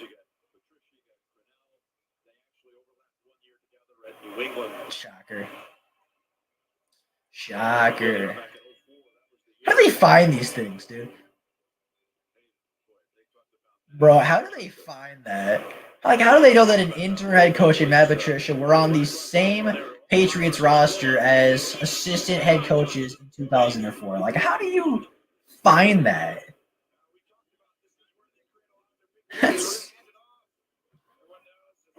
And what's funny is this somebody's job to find that stuff. Oh, Monty got beat. Dude, Will Fuller's a fast man. Yeah. Yeah, Fuller's a little fast for Amani, but he's a little fast for everybody, so nothing else. It is. Shocker would really like a cornerback with speed. Yeah, I would agree with that, but to be fair, there's not a lot of cornerbacks that are fast enough to keep up with Will Harris. I said Will Harris. Will Harris is slower than anybody. There's not a whole lot of guys in the NFL at any position that can keep up with Will Fuller. So I get where you're coming from, but I don't know how much even the fastest cornerbacks in the NFL have trouble keeping up with Will Harris. So some of that's technique too. If you have good technique, sometimes you can still keep up with a good, fast wide receiver. So let's see. Come on, Detroit. Let's stand up and make a play. Monty, you better not get beat, dude. I love Amani. He's a great player. Get there. Yes, sir. Yup. Big sack. I like that. That's good pressure. Dude, Deshaun's a tough guy to tackle, too. Oh, so that's what you got to do on Will Fuller. You got to play aggressive, and you got to get physical with him. And by that point, you see Williams get in there with a great pass rush. Good. Yeah. Is that 2 sacks on the day, or is that 3 sacks on the day so far? They've been getting home recently. At least this game they have been. Let's see. 2nd and 19. Just no big plays. Oh, I was gonna say that's delay of game right there. That has to be delay of game.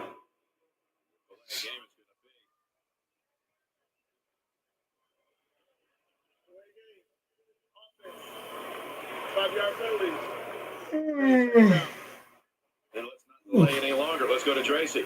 Well, Jim, victories for the Lions. We saw defensive tackle Danny Shelton go into the locker room. There's a right knee injury. His return is questionable. And then Desmond Trufant just went into the locker room as well. It looks like a left hamstring as soon as we get a picture. Of course it is.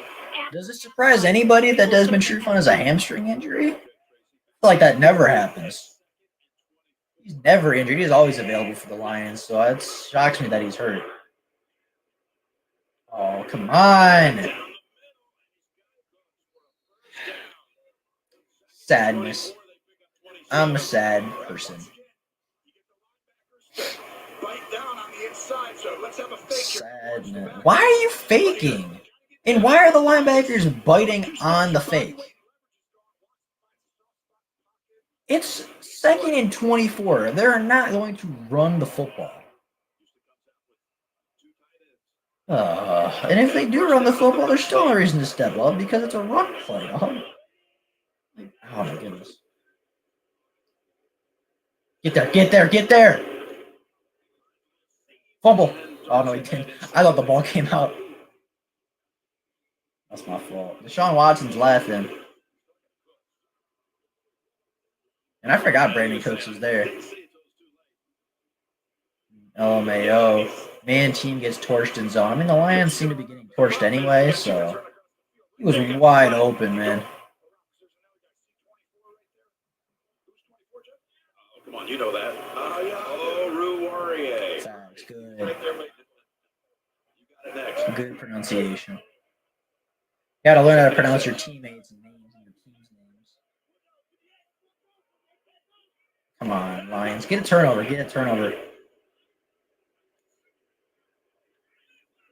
Rip it.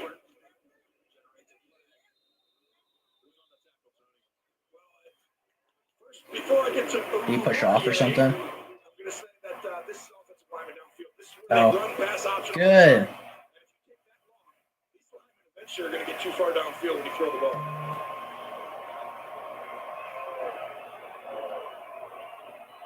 It was a long discussion with 4 officials. They're going to pick up the flag. Watch it. Okay, good. And that was one man downfield, number 71. That was declining. Push off.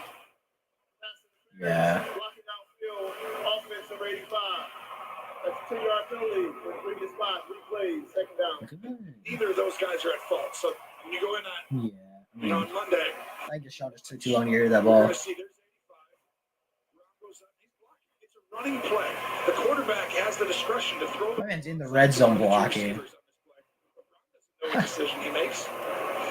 Yeah, that's not a mistake on the player. Well, other than Deshaun Watson, I think that was just good defense by the Lions. They just played that very well and forced mistakes. So.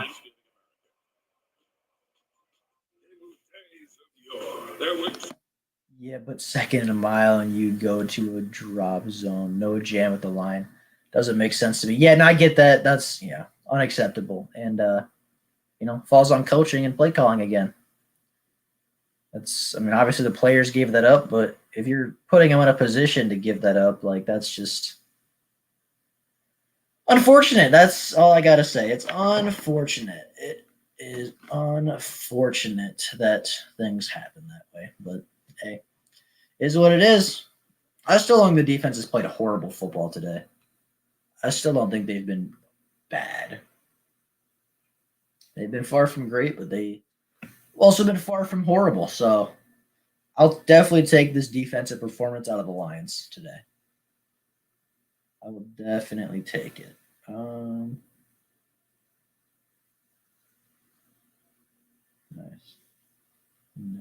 All right.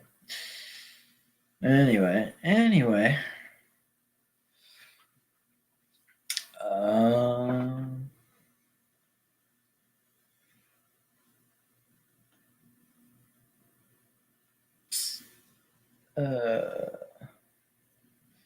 That's too big. Knocks against the coaches this game. Yeah, that's 2. Two lapses in judgment is not a bad football game, to be fair. I think even you, Funk, you even said that's 2 big knocks against the coaching staff. That's, not all. I'm not putting the whole game on them, but they've definitely made some mistakes. So, I think we could agree there that some two lapses in judgment and 2 poor play calls that have led to big plays, but they've also had some good plays. They've also forced some turnovers. They've also got some, pass defended. They're getting some good pressure. I like the pressure that they're getting. I can give them a couple credits there. So, it's not all bad. It's not all bad today. I think it's actually a lot of good. It's just a shame that it takes us until 4 and 6, and it takes us till Thanksgiving Day to, see a decent defensive performance. But it is what it is, I guess. Can't do too much about it at this point. Let's see. Can the Lions? If the Lions get a turnover here, that would be big. If Amani can get a second interception, in the season, obviously, if he can get another big one in the end zone, that would be huge. Maybe they take it back to the house. That'd be kind of cool. Pick 6 right here. Anybody feeling a pick 6? Huh? 7 penalties today. That's wild. Wow. I saw your comment from you like 2 seconds. I just want to see what happens here. Let's see. I see. Screen. Get there, Jamie. Nice. No flag. There's a flag on the field. I agree. I can take up to 4 horrible decisions if the rest is soft. I would agree with that. I'd say 1 poor decision a quarter is acceptable for me. I would agree with that.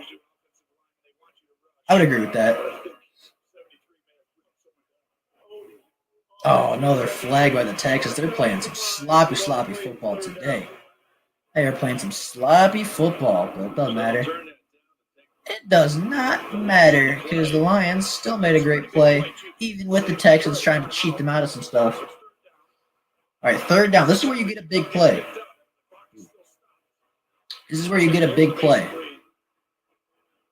Come on, Detroit. Nothing. Be aggressive at the line. Be physical. Give them some safety help over the top. Don't allow anything big. If you want to, allow a run play. If they were going to run the football, do not bite on it. I just heard something I never thought I'd hear. Jones got there in a hurry. I don't know, man.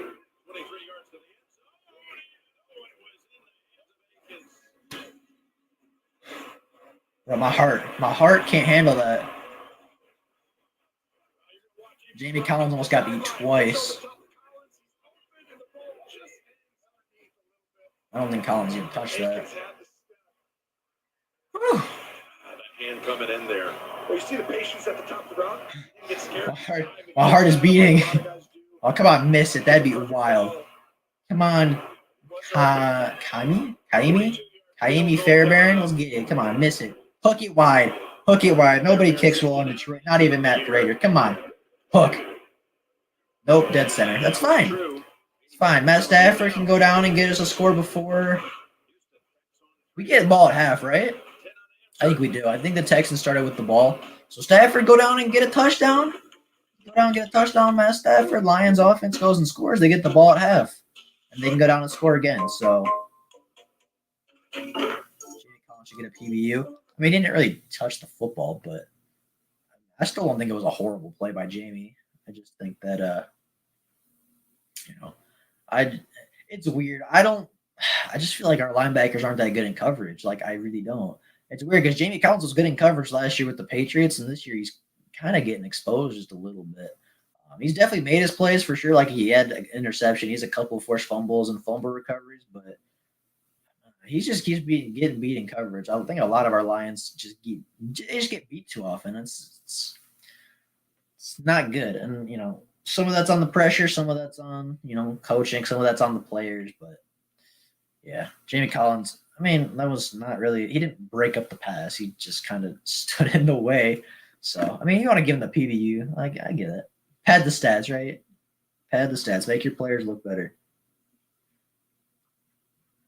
But I don't think he actually – I mean, obviously he was in the way and made it tough to see the ball, but I would not give him a PBU. But that's, that's just me. I'm critical sometimes. Looks slower this year than he was. Yeah, I would agree. Jamie Collins does look slower this year. I don't know if that's because he truly is slower or if it's because he's in a different defense and he's trying to figure some things out or like – I don't know what's going on, but Jamie does look a bit slower this year. He just doesn't look like he has the same juice that he had last year with the Patriots. And he still made plays. Like Jamie Collins, I still think he has a couple fumbles, couple fumble recoveries. I know he has an interception or two. My hair's not doing things well, but I think Jamie Collins is still making plays, but I would agree. He looks about a step slower than he was last year. And, if we got the Jamie Collins from last year, I mean, that'd be wild, but he's not the same player he was last year. He's not the same player he was in New England. But I was kind of expecting that. Jamie Collins he's always better in New England. He's always better in a New England system. And, that's just how it is. So it's unfortunate, but, still a good player for sure. Still Still a solid football player for our Lions. Do a little business here before halftime. Come on, Lions. Get a score. Even if it's a field goal, put it back to a one-score game. That's all I'm asking. Please, no more turnovers. That's all I want.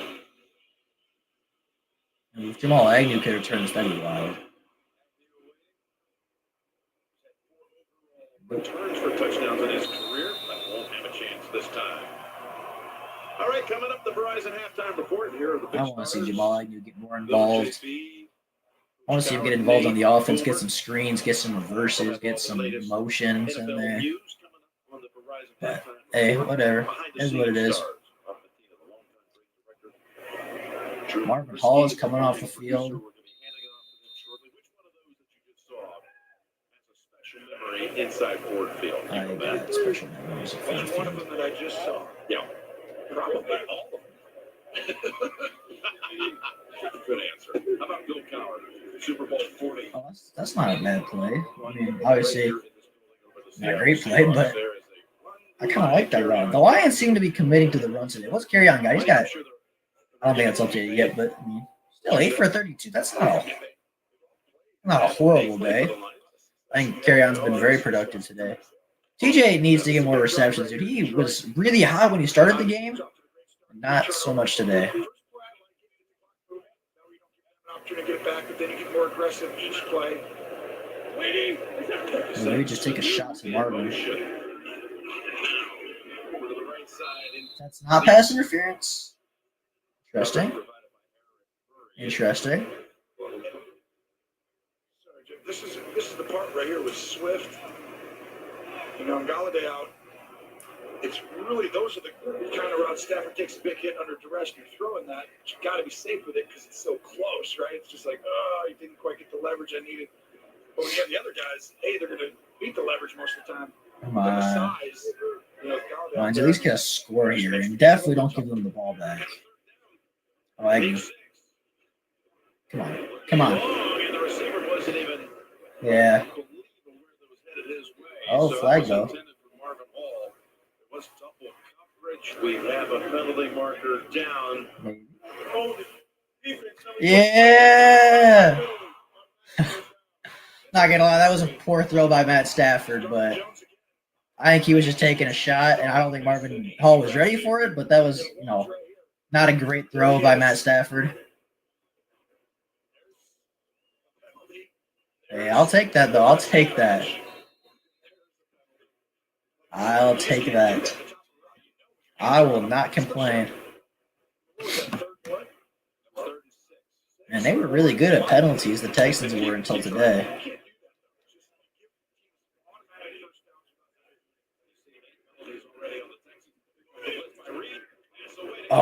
Oh, go, carry on, get out. Nice. Bevel seems allergic to feeding somebody who's hot. I know. Man, carry on's having a good game, though. I mean, 32 rushing yards, and I think that's close to 50 receiving yards on that play. That was a great screen pass. Good patience by carry on. I love it. Oh, that was a little overthrown. Probably a good thing that it was overthrown. That's all right. Just be careful, bro. Don't be turning the ball over. Just take what the defense gives you. 46 seconds, 3 timeouts is an eternity in the NFL. Eternity. They go back and win. When you're watching as a coaching staff the next day, you're like, Good stuff, Matt. I like the kick. That's a good kick. I know it's a practice kick, but it's crazy. the ball back at 23-14 with 3 timeouts. And go Honestly, they don't need that much more. I wouldn't even be. Obviously, I want a touchdown, but I wouldn't be mad with a field goal. Just put it back to a one-score game.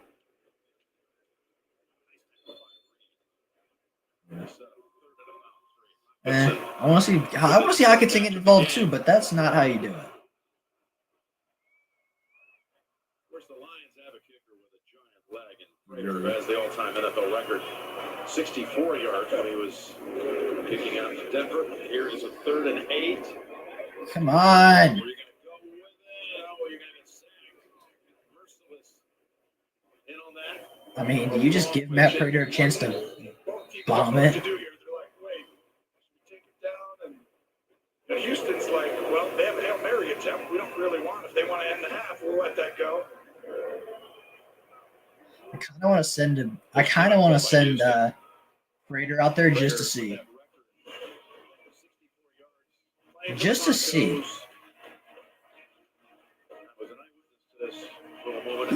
Smash that. Oh no, he did. I thought it from the one angle it looked like he got that from a lot, but he did not. They're just gonna punt it. Fair enough. But anyway, they're going to bring out Fox, let him punt. Very smart by Houston. You notice they called out with 15 seconds, so they can't throw the Hail Mary. Because Detroit would have taken it down before. Sent it back out there. Good coaching. Last punt actually bounded into the end zone for a touchback. This one is caught by QT and the A's. Saturday, the SEC. It's all right. It's all right. Still a 9-point game. That's still not a horrible deficit to be in at the half. Just don't want to allow anything. Don't allow, dude. Deshaun, just take a knee. Just take a knee, Deshaun. That's what I want to see. I want to see a knee be taken, and I don't want to see anything else happen this half. I just want a knee. I want to go to the half. AJ McCarron has the most passing yards in Alabama history. That's wild. It's crazy. Coming out yesterday with the news that he has tested positive for the virus. Yeah, we're good. Good. We're good. Go from field goal range to punting in one play. Yeah, that was. I mean, I get what they're trying to do because they're trying to get a big play. They're trying to get an easy field goal. But yeah, Matt Stafford, I feel like could have gotten rid of that. Obviously, I couldn't see the field. I couldn't see if somebody was open, but yeah. Poor play call. At that point, you're so close. Call something quick. Call something easy. Maybe a screen pass gets some good yardage. But yeah, at that point, yeah, it's unfortunate. But still a 9-point game. Still very, very within reach. And I'll be back in just a moment. I got to go grab something real quick, and I will be right back. All right? See you guys in a minute.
All right, boys, I am back. What's going on?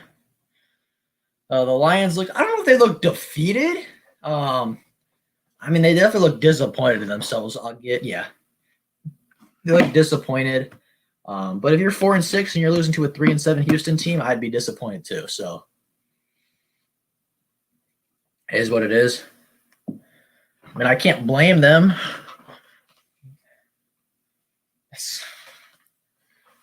Oh, you know what? Some guy was actually open over the middle, but I mean, I still don't blame him. What is Stafford? I mean, all right, I'm gonna go look at these stats real quick. Full box score. I mean, Stafford's not a bad game. 10 for 15, 160. That's not that bad. Obviously, you don't want to see the interception, but we've talked about that enough. Deshaun's having a great game. Carryon's having a really good game. I mean, 32, 52, that's 84 yards on the game if I did my math correctly. I'm not good at math, so if I didn't, that's, probably the case. But, I mean, that's not bad that's a great game by KJ. TJ's having a good game. I want to see Marvin Jones get more involved. I'd love to see Marvin Jones get more involved. I'd like to see Carryon maybe get some more carries. Obviously, AP's not doing much with his carries today, but he does have the 2 touchdowns, so I can't fault him too much for that. On the defense, my God, dude, the fumbles. Wild. But, bro, there have been 4 fumbles in this game so far. And has there been 4? No, 3. 3 fumbles and 1 interception by Mr. Watts. I mean, overall, it's not a great game by the Lions, but I wouldn't say it's their worst game by any means. I wouldn't say it's their worst game by any means. That is okay. You keep saying it. I'm not. You're not gonna change my opinion. So,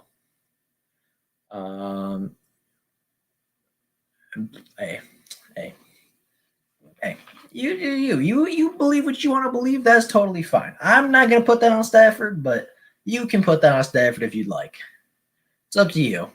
You can blame him, but even even if that interception is on him, he's still having a pretty good game. I mean, 10 for 15, 50 yards. That's still not a bad game at all. I mean, that's still an efficient game. It's still a good football game by Stafford. So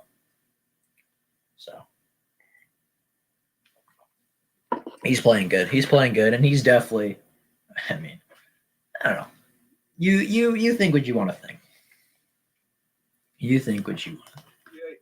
Football, take the pressure off you, Tom Brady, because defending the run is not. Kansas City game and Kansas City, Tampa Bay should be a good football game. That should be a fun one. We'll see. I think the Chiefs are really good, and I think the Chiefs will win that one pretty handedly. But it is what it is. I mean, always any given Sunday, right? Any given Sunday, and the Buccaneers are no slouches. The Buccaneers are no slouches. So. I love seeing you like this. That's crazy. Man, that's wild. But I actually thought it was a good half by the Lions. I might have said this already. I don't remember. But I know we're losing by 9, but we get ball coming out of half, don't we? I'm pretty sure we do. I'm pretty certain we get the ball. And we have an opportunity to go down and put it right back to a 2-1 score game, or 1 score game, but like a 2-point game. So, I mean, I don't think it's that far out of reach. I don't think that, it's not like we are out of this game yet. It's not like we're being blown out. I wish fans were there. That would have been cool. Lions always show up good on Turkey Day, but hey, it is what it is. Obviously, got some problems this year with the Rona and not doing everything particularly well, but that is what it is. That's cool. So, let's see. Kickers are back out on the field, or at least the Texans kickers and punters are. They're just warming up again.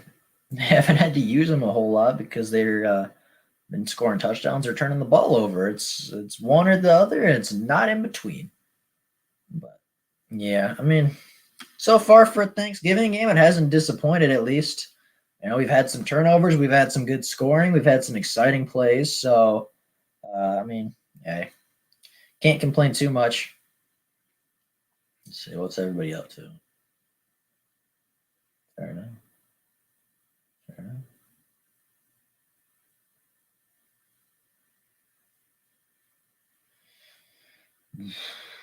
But hey, whatever.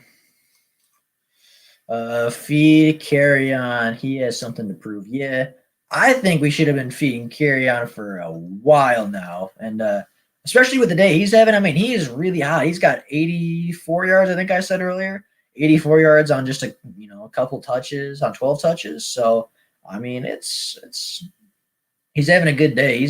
Obviously had the one fumble, which is unfortunate, but other than that, he's only been productive today. He's only been productive. He's only getting things done. You ain't changing my mind, not trying to change yours, but I am one of the only guys who doesn't blame Jared Davis for the Zeke catch. I don't blame Jared Davis for that Zeke catch either. I think that was just a great play by Zeke. I think that was a perfect throw. I think he had good coverage. I just think Zeke made a great play. I don't blame Jared Davis for that Zeke one. I truly don't, but yeah, but Funk, I don't blame Jared Davis for that. I just think that was a good play call, and I think that was a great throw and a great throw by Zeke, or a great throw by Dak and a great catch by Zeke. I don't blame him for that. I just think that certain players make players are paid to make plays. So Zeke earned his paycheck that day. Zeke earned his game check. So there's nothing there. That wasn't even poor coverage. That was solid coverage actually on the play. I just think that Zeke made a phenomenal play, and sometimes, no matter how good you cover, no matter how much you try, players are just gonna make plays. That's why they're in the NFL with you. That's why they're in the NFL, because they're that good. Let's see. Anything interesting going on in the Twitter world? Let's see. Lions are losing at half. Shocker. Lions. Y'all know Brett Coleman. You ever watched his NFL filmer? He's hilarious. He's really, really funny. I've talked to him a couple times. He's a funny guy. And he just put out Lions fans have to deal with this every week as with a question mark. Yes, Brett, if you are seeing this somehow, yes, we do have to deal with this every week. And this week's better than most. So he's a funny guy. If you haven't watched the NFL Film Room or the Bootleg Football Podcast, go over and watch it because he's hilarious. He's really good at breaking down film and stuff. And he's a funny guy. I really like him as a YouTuber. He's a really nice guy too. Let's see. If the Lions lose to the Texans, should Sheila Fordham fire Matt Patricia and Bob Quinn? That was put out by the Detroit Sports Podcast. What do y'all think? If we lose today, is people getting fired, people losing their job? I think so. I've made it very clear that I think that is the case, but we never know. Can't count our chickens before they hatch. You know what I'm saying? We can't just pencil in Patricia for being gone next year before he's officially fired. So, Trufont's injured again. Yeah. Nothing too interesting to be totally honest. It's kind of a quiet Thanksgiving for stuff to happen. We're just waiting for halftime to get back. So, yeah. I do want to see Logan Stenberg out there. I want to see what he can contribute to the run game. Like I don't think I've seen him out there yet. I don't think I have. But especially if this game late gets out of hand or something, I would really, really like to see Logan Stenberg because he's a really, really nasty run blocker. Dr. Detroit says, so you are saying Matt Patricia is on the table. Matt Patricia is on the hot seat, and I think he will be fired. But I I can't tell you that he's going to be fired because I'm not Martha Ford or Sheila Ford. So, I mean, there's always a chance that he stays around, but I think it's very, very unlikely at this point. Next to impossible, if I do say so. So he's in the oven. Yes, Matt Patricia is in the oven. That'd be a good way to put it. Yeah. He's yeah, I think that would be the best analogy. He's in trouble. I work for the Really? Do you? That's crazy. It's kind of cool, actually. What do you do? I'm curious. You work for the forts? That's cool. That's really interesting. All right, Lions are coming back. Lions are coming back on the screen. Let's go. 4 combined giveaways, 3 lead changes.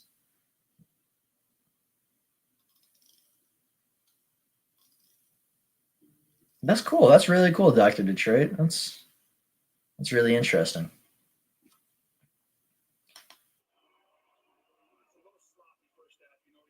Yes, a little sloppy, I think, is an understatement for the first half we've had. But I don't know if we lose today. Like, obviously, I'm not rooting for us to lose.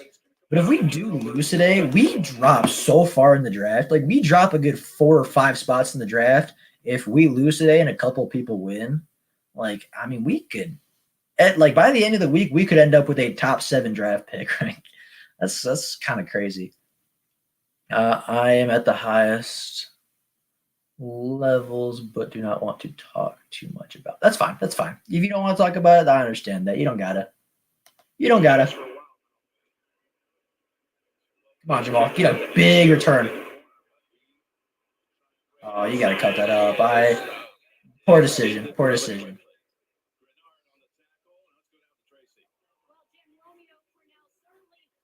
Words are never selling ever. I hope you're right, man, because I want to see this team in Detroit forever.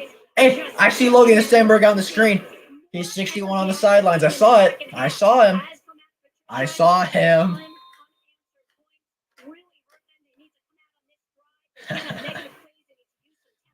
saw Logan Stenberg. He made an appearance.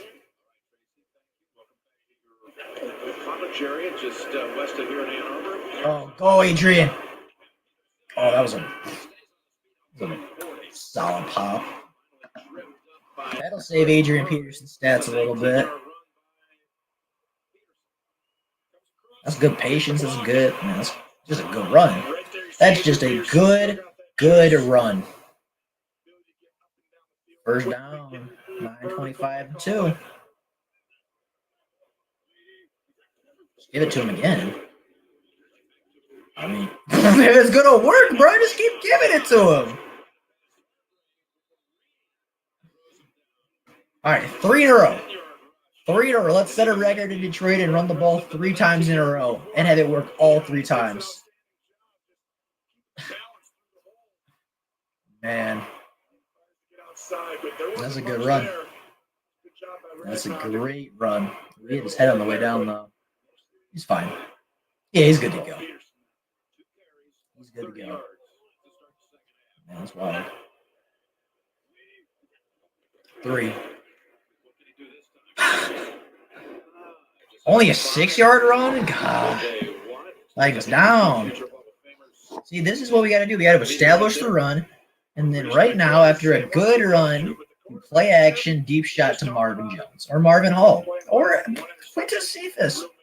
Anybody. Pick and choose. Pick and choose. Completions to wide receivers, playing again without Amendola, without Gameday today, both out with injuries. Hawkinson, though, made up for a large part of it with the receiving. Don't start with the run. Or you can just hand it to Adrian Peterson again. Oh, my God. They're just enforcing their will right now. Why did they blow the whistle? Because it was a little early, but it looked like forward progress had stopped. But they shouldn't have. They should not have. We are too predictable. Dr. Detroit, we're gaining yardage. Yeah, we might be predictable, run the ball with Adrian Peterson, but you know what? It's getting yardage. That's all I gotta say. One more time. First. That's all I gotta say. I mean, yeah, it's predictable, but if it's predictable and it works, it's all right. Hey, that's fine. If it works, it works. I don't care. Autocorrect goofing with you. Excited. Yeah, I got what you said. Hey, Texans, if they can't stop the run, then run the ball. That's fine. Predictable or not, it's working. And Texans or whoever else, if it works, it works. Now it's KJ's turn. Now it's KJ's turn.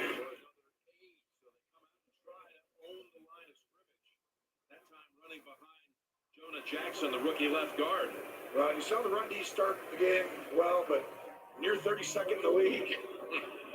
Almost career record pace here, third worst ever almost. Then you're going to eventually find holes in that defense. See, 93 just brought him They up. just keep running the ball, man. Pick by the Chargers for Legion. Second and 2. They don't work against good teams, okay, but if it's working today, why would we stop it? Yeah, he's playing pretty well. That's why Legion's up. And Watt goes to the sideline. He gets a little tired. Now all of a sudden you got a little bit of breathing room if you're Detroit. Ball had to go on IR after the Patriot game with a torn pectoral muscle. 7. Great on this drive. I would agree. 0 incompletions. I mean, 0 incompletions. You can't argue with that efficiency. Oh my goodness. I love it. Stafford's looking great. Hey, it is what it is, dude. Stafford has 0 completions on the drive. He's got 0 completions on the drive. You know what I'm saying? But Reader underrated, I think, in a large extent. I'm not a Patricia hater. I just have eyes. I'm not a Patricia hater. I just have eyes, and I can see that it's not working. Play action right here. Or just or we just hand the ball off. That's fine too. Running game, running attack, trying to dominate. I love it. I love it. I love it.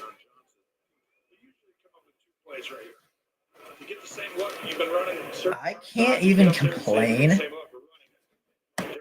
But where was this 4 weeks ago? As well as any coordinator out there, he's one of the top 3 or 4 running a football, I feel like, with the scheme. Where was this 4 weeks ago? And you don't get it. One up top. Just run, Stafford. Get out. Get out. What's up, Luke? How you doing? Enjoying your Thanksgiving football? I know you're enjoying this run game. I know you're enjoying the run game.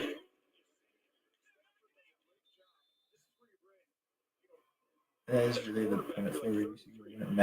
Really though. Really though. Stafford's even getting involved in this running game. We're getting some things going today. Yes, wait. Fair enough, dude. I mean, run the ball again. Do it. Do it. Oh, there's the signature play. Oh, he dropped it. Oh, no.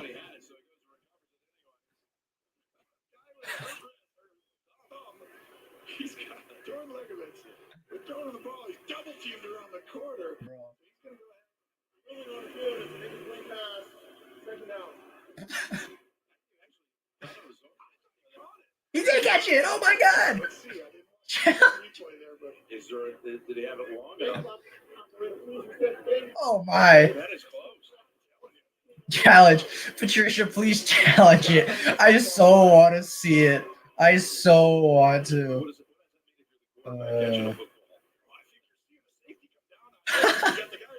My guy Matt Stafford was double teamed. He was dumb. Oh my god. Oh my god. Oh my. I love it. Oh, I can't believe that. That's amazing. They straight double teamed Matt Stafford and he still caught it. That's the most amazing thing I've ever seen.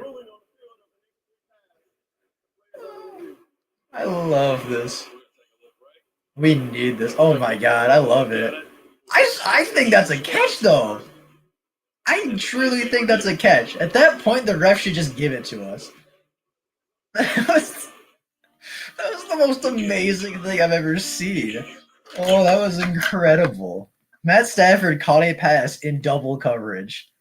And that's not a sentence I ever thought I would say. It is not a sentence I thought I would say in a million years. Oh my. Hey, Stafford, if his wide receivers can't catch the football, then Matt Stafford is going to catch the football. Matt Stafford will catch his own passes at this point, bro. The wide receiver, just throw it up. Matt Stafford, double coverage, doesn't matter. It does not matter. Now they are using Stafford right. Hey, if he's going to catch the football, man, put the man at wide receiver. Luke, no, they stopped asking him to throw the drive. Very impressed with the plays, no matter the outcome. I agree. I say catch as well. I mean, Stafford went through all the effort to catch a ball in double coverage and then go recover it in the end zone. Like, my man, he deserves it for just the effort. My man deserves it, but I'm not an official, lol. No, I'm not either. But if I am an official, I'm giving that play to Matt Stafford because, my goodness, he worked for that one. Stafford's going to go out and catch his own passes soon. It's fine. I think he caught it and crossed the line and dropped it. I mean, it won't be a catch, but that was still the craziest thing I've ever seen. Nice to see some trick plays this week. I agree. I like it. I like the aggression. I like the trick plays. I like the flips and the reverses. And Matt looked like some wide receivers look better. Yeah, Matt Stafford is making some of our wide receivers look not good. Definitely a good reason to draft a quarterback this year. Well, yeah, dude, if Stafford can be a number one wide receiver and go catch in double coverage, might as well, right? I mean, go draft a quarterback. Let Stafford go out at wide receiver. He'll go catch passes. It'll be great. It'll be fantastic. Imagine that. That's so funny. I love it. I love Matt Stafford. And I know some people hate on him, but you can't hate on him for that play. All the call stands. Boo.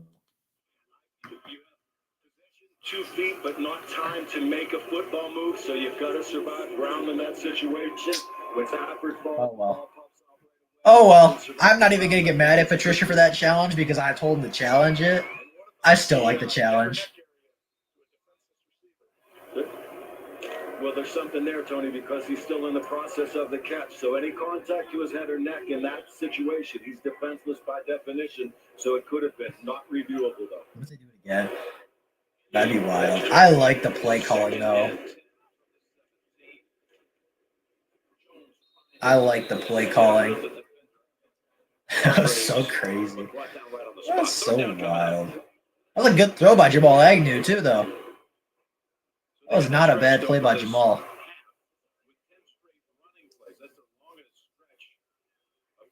Rushes this year. Might be the longest consecutive rushes in franchise history. Oof. Come on, Lions, let's get this. Well, approaching half the quarter. God, that's a good drive.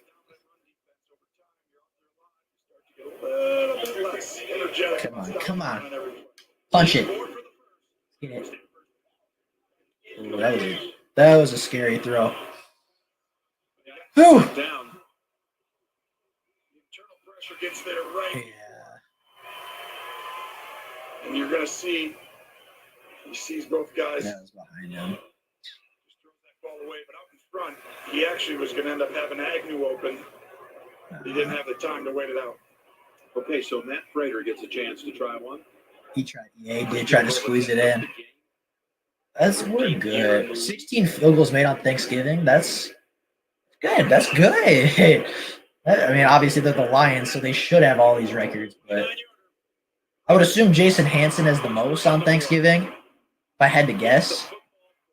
I would assume it's Jason Hansen or a long-time Cowboys kicker.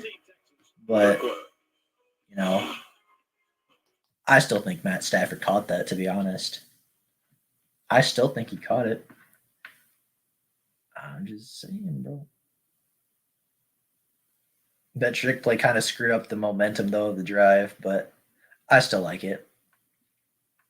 Eddie Murray. Does Eddie Murray hold the record for most field goals on Thanksgiving? I don't know who that is, to be totally honest, but that's fine. Hey, maybe it is Eddie Murray. Murray, whatever.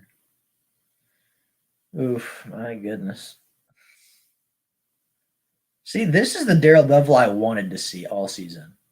This is Daryl Bevell calling some crazy reverses and crazy trick plays and having a good time. Like, this is the Daryl Bevell I wanted to see all year. Why couldn't we get this like week 1? Why couldn't we get this during the Packers game? Why did we have to wait till Thanksgiving to be aggressive and to just call some goofy trick plays? Like, obviously not every play has to be a trick play or anything, but like I wanted to see some crazy. I want to see some motion. I want to see some double reverses and some flea flickers. I want to see Jamal Agnew throwing the football. Like, that's crazy. I think the Lions invented that play. I don't think I've ever seen. I mean, I saw the Bills run that in the playoffs, but that was after the Lions did it. The Lions might have invented that play. They might have came up with that just by themselves. Which if they did, I mean, that's you gotta commend them for that one. That's a good play design. Maybe not that exactly, but obviously not the concept of the play, but they might have come up with that exact play call all by themselves. That would be crazy. That would be wild. And it's now back to a one-score game, so that's all that matters. Murray has more in one game or all time. Murray was in trade before Hansen, but well, like I wasn't alive, to be fair, when Murray was kicking. So I mean, I was talking all time though. It said Matt Prater is third all time in field goals kicked on Thanksgiving. So I was just curious who was number one. But I wasn't even alive when Murray was kicking for the Lions. So I wasn't even alive for most of Hansen's career. So I appreciate that. I appreciate it. Oh, he his head. Look at his left arm too. Oh, he's bleeding. Yes, that left arm for quarterbacks, it's shocking, but it always takes a beating every day because you throw it, you kind of take the hit right there with helmets. Never fun. Let's take a look at next gen stats powered by AWS. Let's see. Well, Deshaun Watson, average time to throw 3.08 seconds. That's usually not a great thing if you're holding the ball that long, but it is because it means he's being patient. He's feeling this. A lot of sacks usually come when you hold the ball too long, but today he's sliding up, finding a soft spot in the pocket. Man, we're close. We're close, man. Taking place from year one to now, Jim. Question for this fourth year. Oh, come on. Get some pressure, boys. Who's in for Desmond Trufant? Patient in the pocket. See, you have never seen this team without. I saw this team without Stafford last year, and they went 0-8. So maybe that's a small sample size, but I've seen this team without Stafford, and it's not great. I'm not answering that.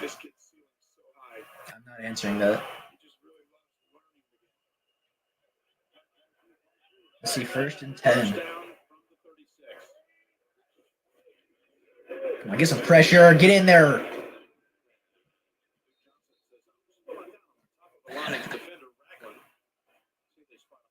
Let's go, boys. Good stuff. This defense needs a couple big plays still. I know. They're on track for the same as last year. That's not true. They already have more wins than last year.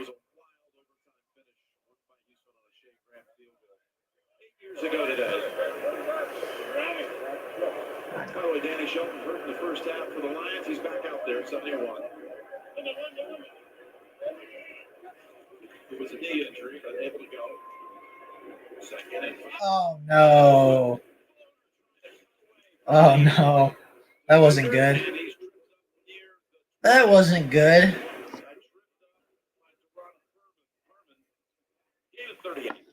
Well, watch Watson in this pocket. This is before we keep talking. It's great. Right, but what does it matter? I mean, He's gonna come in here. Get ready to watch this. just saying, I've seen this team without Matt Stafford, and it's not very good. There's a difference to you, and I mean, 3-12. There's a difference between 3-12 and 1 and 6-10. It's 3 wins and a tie. So, I mean, yes, there's a difference between the two. Obviously, if we're gonna go 6-10 or 3-12 and 1, I'd rather go 3-12 and 1. Oh, Jared Davis ripped that out. That's a fumble. That's a forced fumble for JD. I think he got that out, but whatever.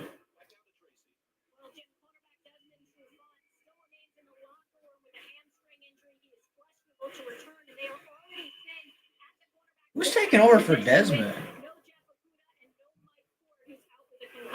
Oh, I didn't realize Mike Ford was out too.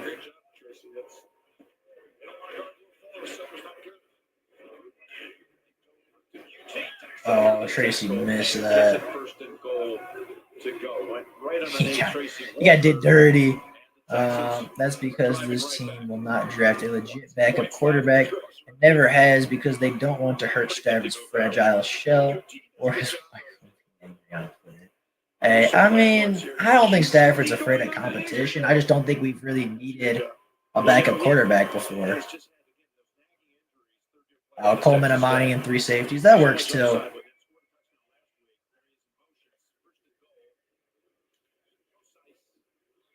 That works too.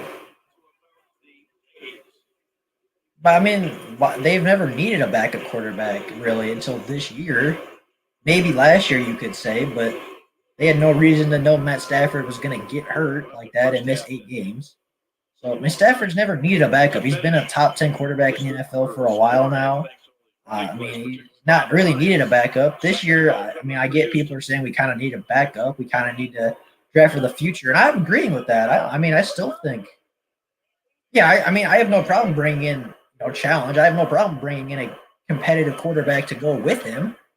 But I have no problem bringing in, competition or anything like that. Oh, they're holding. Jelani got held bad.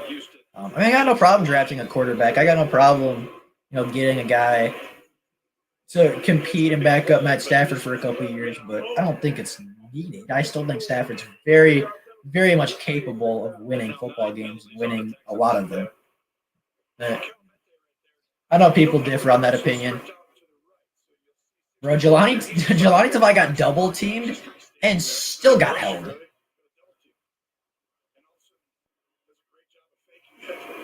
Tavai does a great job. His best play in 2 weeks. Fair enough. All just standing there. You kind of grab, when you get inside the trenches and you're on 2 guys, they just kind of grab you right there. People don't see it all the time, but they're soft. Fair enough. I mean, hey, you gotta make your play somehow, right? You gotta make your play somehow.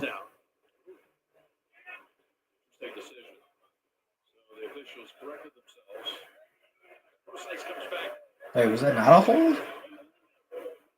Or were they just much closer than I thought they were?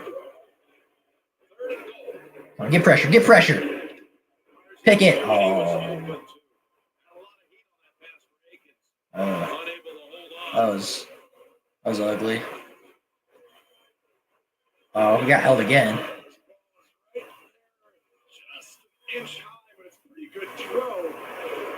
Nick Williams was getting held on that play again. But whatever.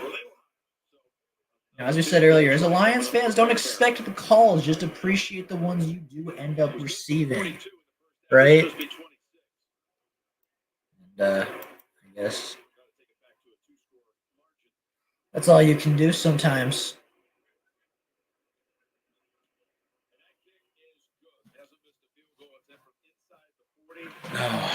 All right, Lions, go get a touchdown.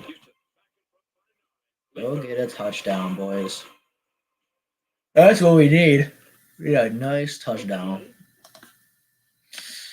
But yeah, I mean, I don't know, man. It is what it is, I guess. It's unfortunate, but 9-point game, still very winnable with a couple minutes left in the third. Not giving up yet. Still got Lions to watch. Luke G is fighting for Jared Davis right now, and I know y'all can't see it, but oh, I love the argument and the debating that Lions fans have over what players are good and what players are not good. I like my favorite part about being a Lions fan is just the disputes we have about the players, about our players is just wild. That's just crazy. I don't know who that is on the commercial, but that's just me. A Megatron going to be a first ballot Hall of Famer. Man, I hope so. He deserves it. Megatron was just a difference maker. Megatron was just a difference maker. And I mean, there's not too many guys in the NFL history that you can just throw it up at any point in the game. And I mean, there's not too many guys you could throw up at any point in the game, triple covered, and still be confident that he's going to come down with it. What we all know is the 1 week we will be right, and the next we will be wildly wrong. Yeah, yup. Yeah, probably. Fair enough. Megatron was a difference maker. So was Sue. Yeah, I mean, those guys just moved the needle. Those guys were just, they're difference makers. I mean, there are role players, and then there are just difference makers. And Megatron and Sue were difference makers, man. I mean, so is Kenny Galladay. Kenny Galladay and DeAndre Swift are like that too, where, you know, they come off the field or they don't play in a game, and all of a sudden you can just feel the difference on the field. I don't know, 9 years, walks away upset, could hurt his first ballot bid. Yeah, and I get that, but like at the same time, like he is, you know, arguably the best wide receiver in NFL history. I said arguably because, you know, obviously Jerry Rice and Randy Moss are, you know, probably the other two competing for that. And Jerry Rice statistically is the best ever. But I mean, Megatron is arguably the most dominant wide receiver in NFL history. Like he'll be a Hall of Famer.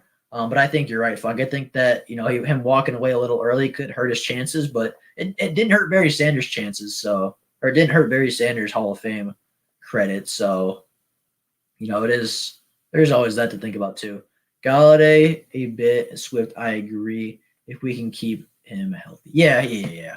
No way Calvin was dominant first timer. I agree. I think Calvin Johnson is a first time Hall of Famer. Yeah, I mean, Barry Sanders, in my opinion, is the greatest running back to ever play the game of football. There's only one Barry Sanders, and I think many people would agree with me on that Barry Sanders was the best running back in NFL history. Obviously not statistically, but, you know, stats aren't everything. You got to look at, you know, him, how he played and who he was with. I think Barry Sanders is the greatest running back of all time, and I think Calvin Johnson is probably the most dominant wide receiver of all time. Obviously, not the best. I think Jerry Rice is the best wide receiver, but I think Calvin is the Stafford not on their level.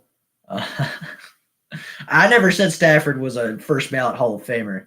I just said he's a good quarterback.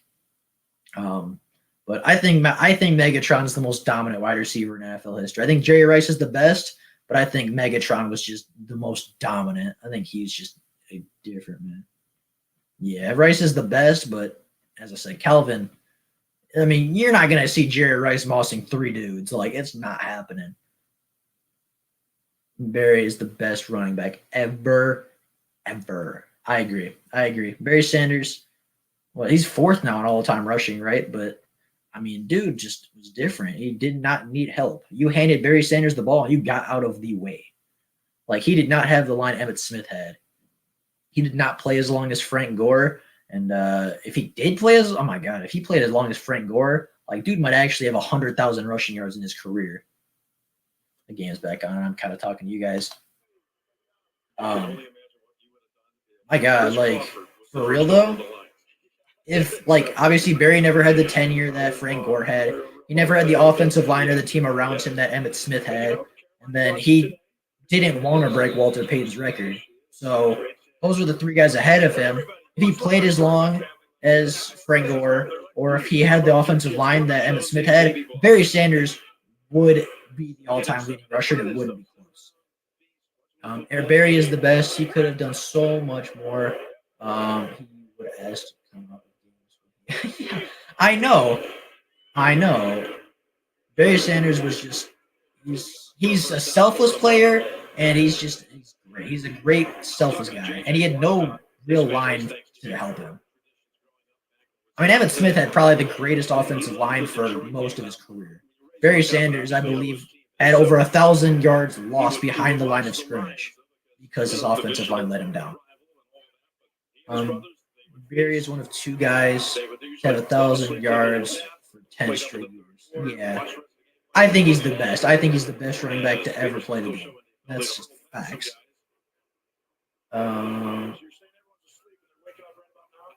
Yeah.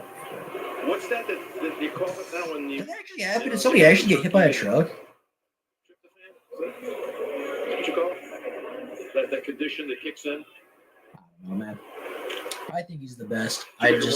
There's nobody like Barry Sanders in NFL history. And I don't think there will ever be another Barry Sanders. People can compare Saquon to Barry, and I took offense to that because as great as Saquon is, he's not Barry Sanders. Stafford threw the ball, dude.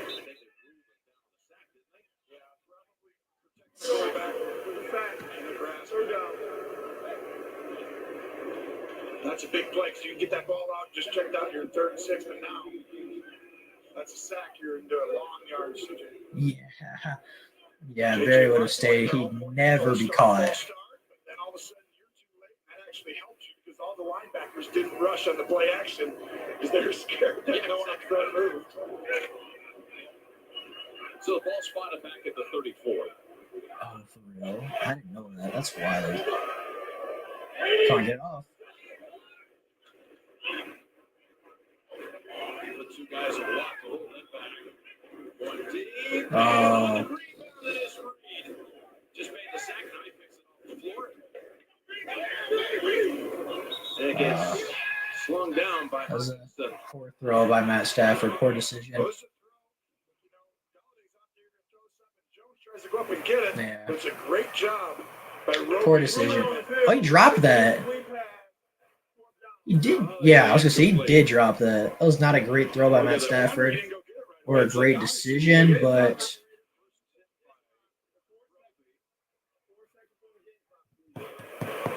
no pick it. He dropped it. Hit the ground. He's going to get tackled down at the 25. And basically, it amounted to what? Well, it's an incompletion, but had it held up, it would have been the equivalent of about an average punt because you're going to punt from back at the 35. Yeah, that's why you do that right there in a lot of ways. The offense got to keep putting up some points, man. Penalty. I might catch it.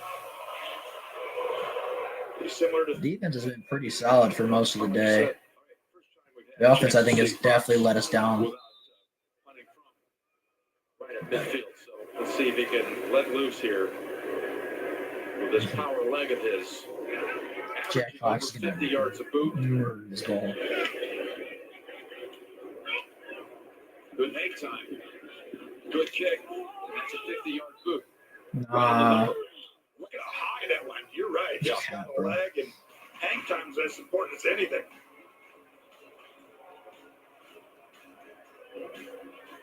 This is the new iPhone 12 Pro with 5G, and nice it's on kick. AT&T, the fastest way. For sure. Good punt by Jack Fox. That's why he's the best. I expect it at this point, and it's, he's Jack Fox, man. He does what he does. He does what he does. Oof.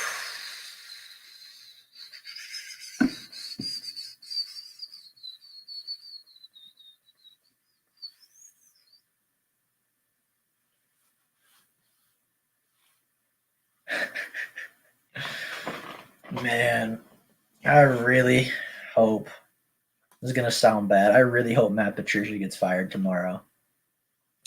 I know we still have a full quarter to play, and I know this game is nowhere near out of reach, but man, I don't think he's the right guy. And this isn't even one of his bad games. I just don't think he's the right coach here. I don't think that he gets his players going.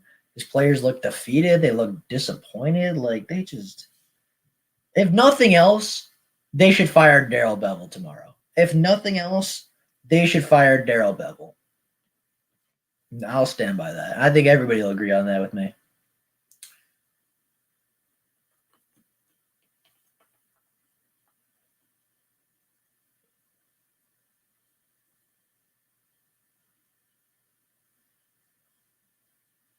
That's cool. Don't get your hopes up.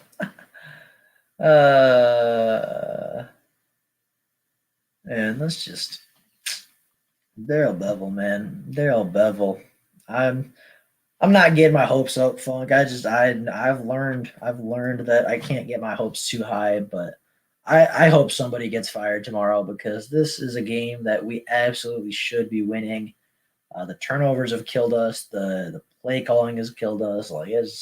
Somebody needs to get fired, man. Somebody needs to get fired. And I actually like the play calling today from both sides. I just feel like a statement has to be sent. I feel like a message has to be sent to this team because they just don't look like they don't look like they had that aggression they had a couple weeks ago. They don't have that fire. They don't have the, I feel like they don't want it as badly as they did a couple weeks ago. I saw that today. That's crazy. Yeah, Quinn could go too.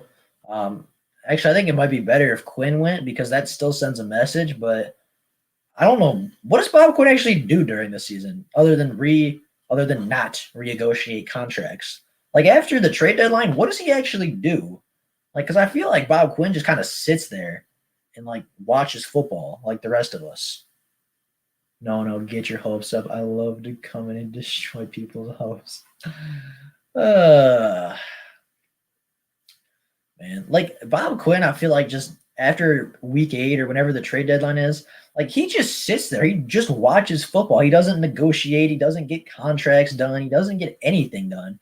He just is a fan of the Lions like the rest of us. But the only difference is he could actually make a difference if he really, really wanted to. Man, we keep putting our cornerbacks in man coverage versus these very fast and we keep putting our cornerbacks in bad positions, but whatever. So what does Bob Quinn do? If Rod Wood negotiates contracts, I guess Bob Quinn does trades, but after the trade deadline, what does Bob Quinn actually contribute? Oh, now I'm curious, because I would assume that he would have done some contracting and stuff. Maybe he helps with that, but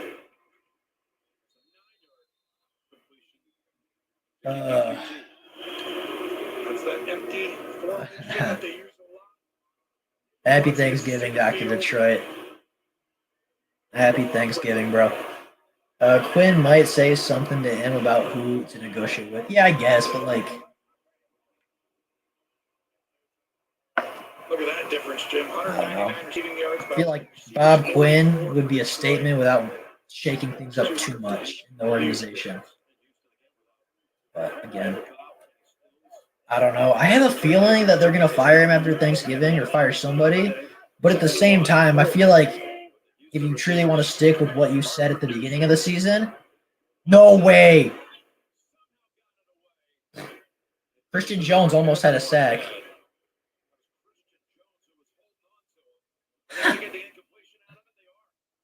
That's not going to be like intentional grounding or anything?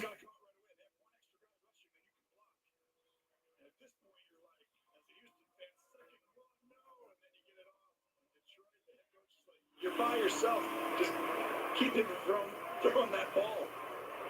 That's crazy. Jones.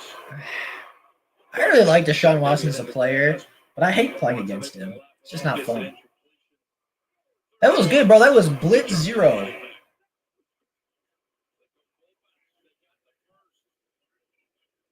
Chugging ahead with Aikens God.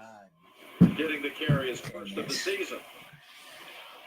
I mean, at least we get to watch our Lions on Thanksgiving, right? I guess there's always that. There's always that. Offensive coordinator Tim Kelly, his brother Dennis, starting right tackle for the Tennessee Titans. Called a good game here today. They've actually gotten some production running the football. Out of this world numbers, but 71 yards.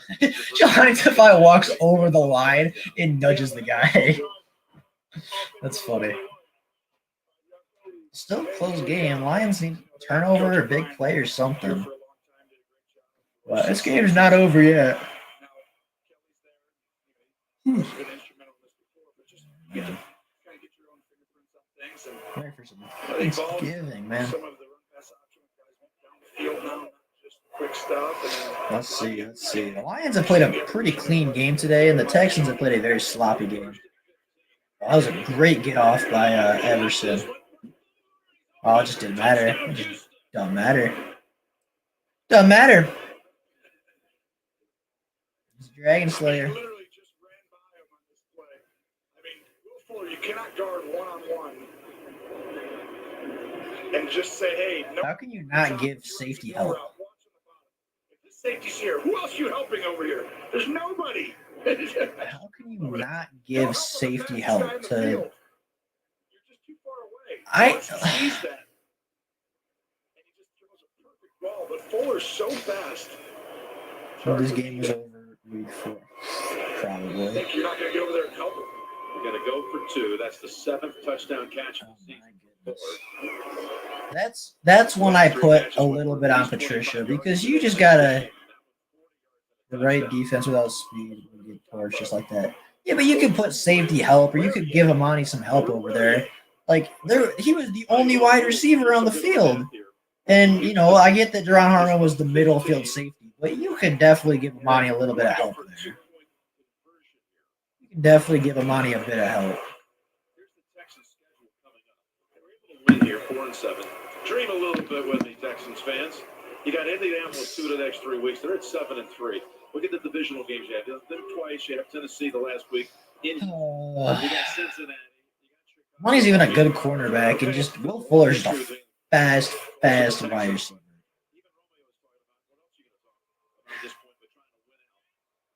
Our safeties are not fast enough, though. Deron Harmon, as good as he's been, is not fast enough to make that play, especially from center field. I think Tracy Walker's fast enough to make that play. Whatever. You only call this play because you know you have a great option. Harmon took time to get over there. It wasn't that Coleman. No, that was on Amani. Amani gave that up off the line, and I mean, again, Will Fuller is just too fast for you to not get your hands on him. Will Fuller is too fast for you to give him a free release. And Deron Harmon was in the middle of the field. Deshaun Watson put it at the boundary, and Deron Harmon couldn't get there in time. Not fast enough. Like, it is what it is. Like, it sucks. But our defense just, like, again, Amani was put in a position to fail. You can't expect Amani to run with Will Fuller. You just can't expect him. Like, Amani's a good cornerback, but that's not his skill. Amani's not going to run with a guy who runs in the 4.3s. You got to give him some safety help over the top, especially when Will Fuller's the only guy on the field. That I will put on Matt Patricia. Amani got beat, but you got to give your man some help, especially on Will Fuller. So, is that 3? Is that 3 on Patricia's play calling? 3 or 4? I don't know. It's getting close to that threshold. It's getting close to that 4-game maximum. But whatever.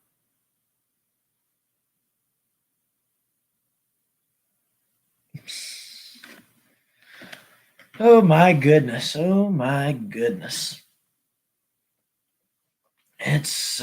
is what it is, I guess. as Lions fans. Either we win the football game and we're happy, or we lose the football game and somebody gets fired.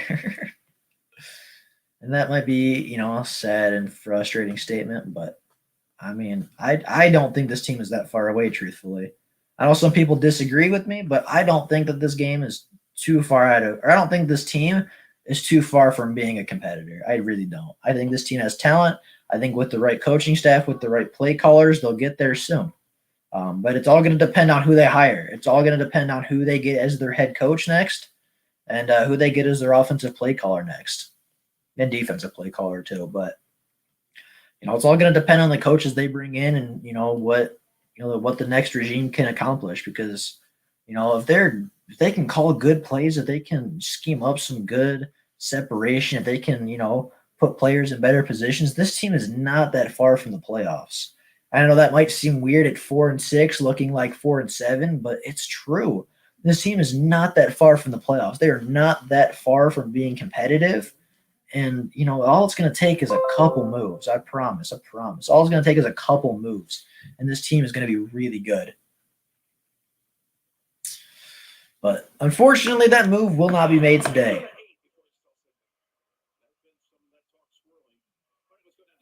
Jim family is such a big part of Thanksgiving, and we have family on the field today with the Lions, CJ Moore, and the Texans, AJ Moore, and they're competing against each other for the first time ever. And they told me they competed at everything growing up, who ate the most, who made their bed the fastest, with 2 men up on the field pre-game. But unfortunately, because of COVID, they can't have Thanksgiving together. They're sucks, man. home in Mississippi. Monica, Dad, and Alvin. It sucks that they can't have Thanksgiving. That's a drop by Hawkinson. You got to catch that.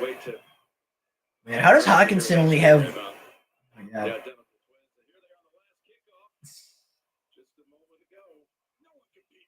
This is ridiculous.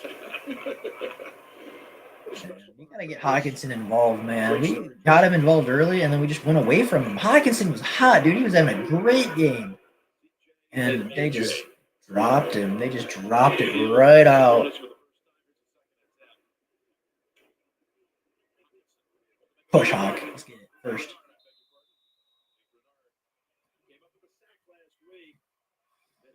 Including on special teams, he holds his ground, keeps it to an 8-yard gain. This is the easiest game the Lions have left on the schedule. We play the Bears next week, who we've already played, and we know what that game's going to look like. We then play the Titans, then the Buccaneers, then the Packers and the Vikings. Like, Bevel is allergic, remember? Yeah. Yeah, I do. Bro, it's 3rd and 1, and you're not running the football. That doesn't make sense. Oh! Like that? There's a penalty, though. I'm going to spike this. I swear, dude. Was a Patriot, got waived briefly a 49er. You're kidding. You're kidding. TJ! Off the board. 5 for 89. Called for that infraction. This one's a little ticky-tacky, I'll tell you. Hawkinson goes up. He's tired, I can tell you that. He's going to go kind of run around, try and set a pick. Why won't they show it? I don't know. That's weird. Because it's ticky-tacky, like Romo said. Oh, here it is. I got it.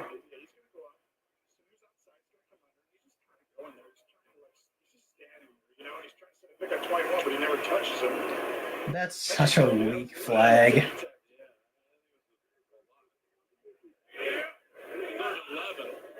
That's such a weak flag.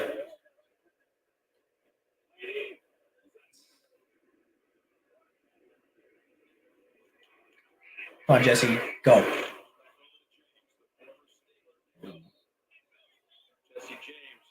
You gotta go for it, dude. You're down 3 possessions. You gotta go for it. If you're really trying to win this game, you have to go for this. You're down 3 scores, 10 minutes, 40 seconds, 4th and 1. I always wonder, I'm like, what's the difference in losing by 28 instead of 21 or 18? It's like, it's all the same. Win or you lose. That's a good point.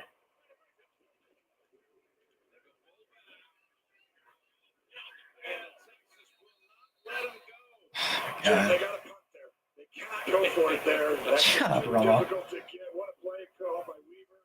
Kabinda was the ball carrier. And Kabinda fought for that, but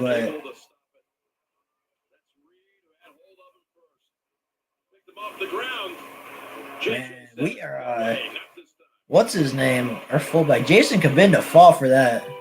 He fought for that first down, and unfortunately, he didn't get it. But my goodness, the effort on that play was nice to see, at least. But unfortunately enough, the Lions do not convert on fourth down, and I think that right there, gentlemen, and if there's a lady in here, I think that unfortunately is the game. I think that right there was game, set, match.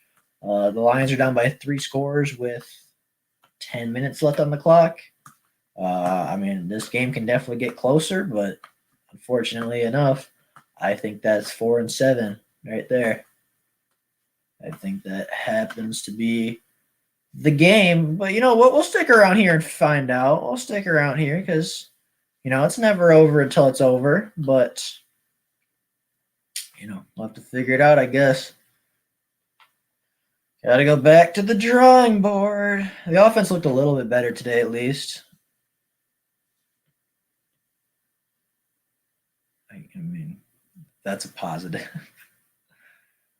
Cue the fat lady. She's on at 5. It's actually on in 10, but whatever. 10 minutes, 5 minutes, doesn't make a difference. That was funny, Funk. I love that from you. That was really funny. Cue the fat lady. She's on in 5. Hey. Yeah, I mean, you gotta call in, I guess. Maybe Matt Patricia can just go out there and start singing. I don't know. Maybe Matt Patricia will be the one singing today. Of course, I can already tell you how the press conference is going to go. So, what do you think led to the loss today? We just got to coach better, man. They played a great game, and we got to move on. That'll be Matt Patricia's response. But whatever, man. I don't know. I don't know what to tell anybody anymore.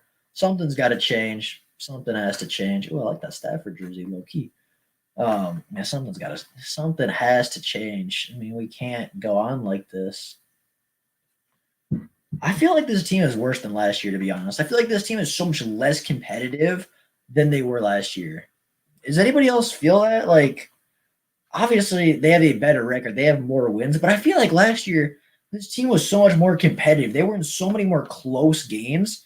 And I feel like this year, it's like they start losing, they start going down, and all of a sudden, it's just like they give up. They're just done.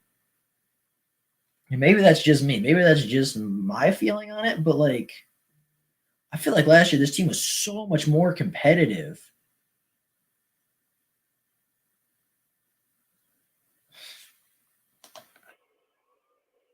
That was a good play call.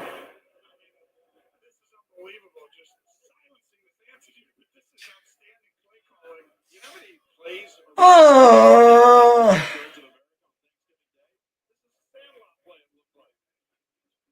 Crazy thing is it's a blitz backside. Can I blame Patricia yet? Would it be wrong for me to blame Matt Patricia for this game? The defense has given up 33 points.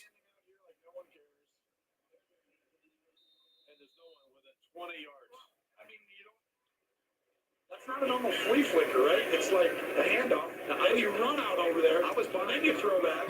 I was behind the run. Funk, I know you're a Patricia supporter. I know that you like Matt Patricia. Can I blame him?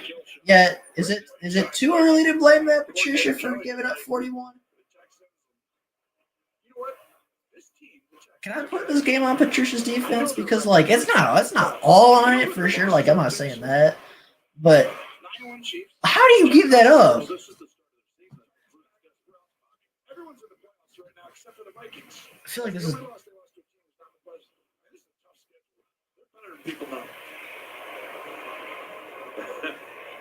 Fuller for the second time in a matter of minutes, running down that sideline to the end zone for a touchdown. Not supposed to. Shut up, dude. Shut up. Like, that's just a great play call, though. I was totally hooked on the run. What kind of throw is that? You jump over this and throw back. I'm telling you, The whole team checked out after it took over.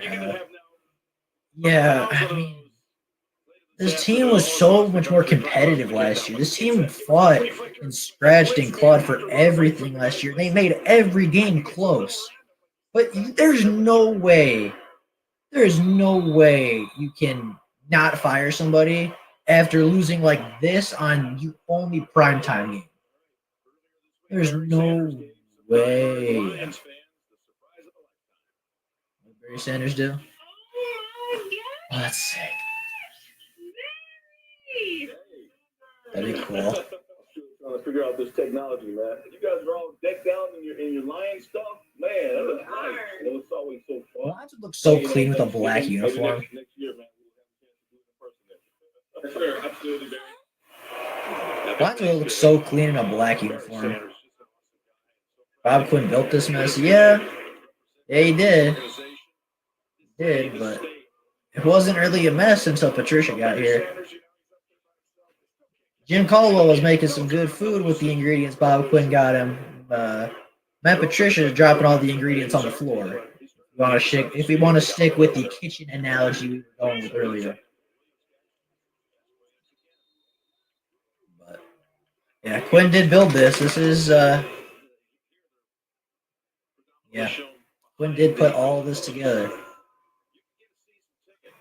Buy one of those.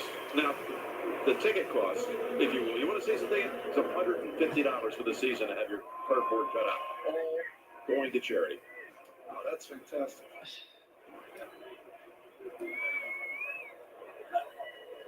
The Lions, man.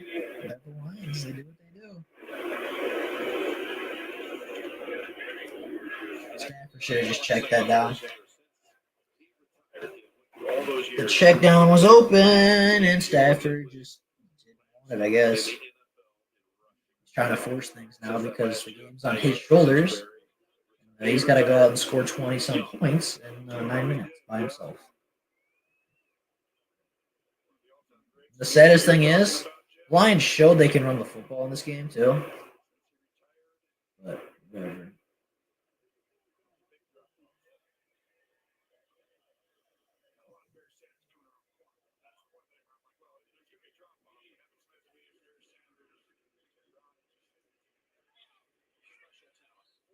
That was a good catch, though. Who was that? Mohamed Sanu? That was a good catch. It was solid, man. Model yourself after who are the guys you Shut up, Williams. Go away. Leave me alone. You hear Emmitt Smith, you always hear Barry Sanders. Yeah, everyone wants a highlight reel by itself.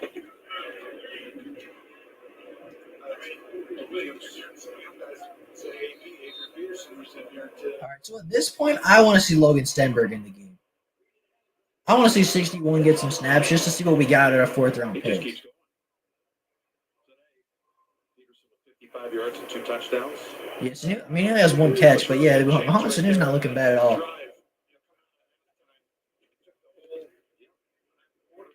That's a good throw. Another completion for 9 more to Hall. Don't forget the State Farm postgame show is coming up. Jay will lead the crew all through. It's unfortunate. It's unfortunate for sure. But postgame show and a big happy. I don't know. Maybe we get another touchdown or something. So we heard it. JP and that fabulous team. Omenahu is down for the Texans, right next to their bench area.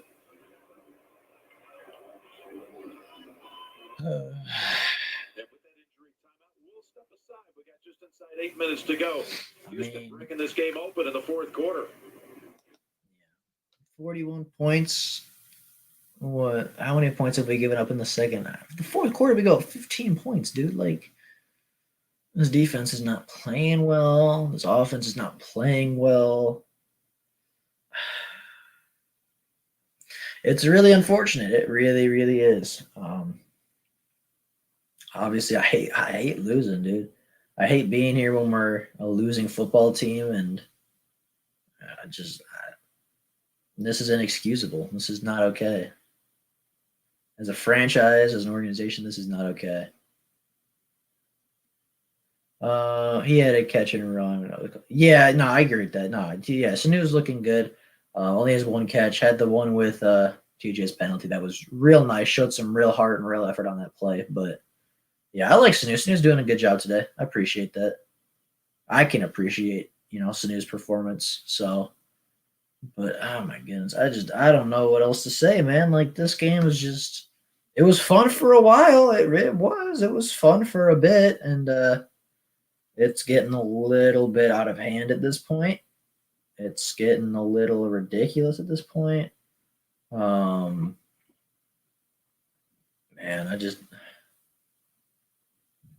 just something has to change. You gotta think something is going to change. It has to. It has to. Again, I can't guarantee that because it just hasn't happened yet, and I just don't know what to say anymore.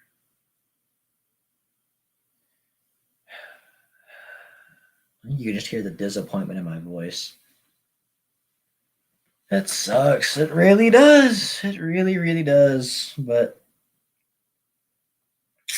let's talk about something else. What y'all doing for Thanksgiving? What y'all got? Anybody got any cool plans for Thanksgiving? Because at this point, you don't got to talk about the Lions anymore because the game's over. But what's your favorite side? What's your favorite food at Thanksgiving dinner?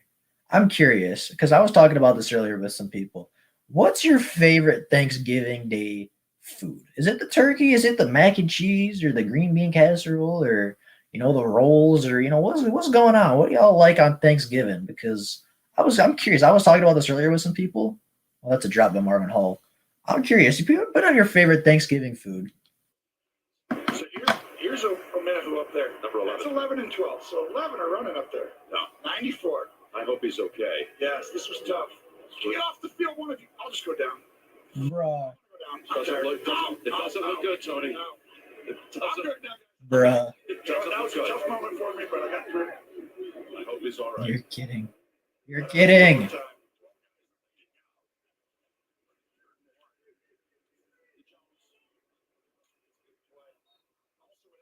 Joking. Who was supposed to be in the game. So he also just got done playing a lot of plays. He's going to the sideline. 33's walking out. And they say, get back in. He's like, I can't run all the way back over there. Okay. They're about to snap the ball. I'm going down. Taking injuries, man. How do you like candy? Interesting. Interesting answer. I didn't think about that one.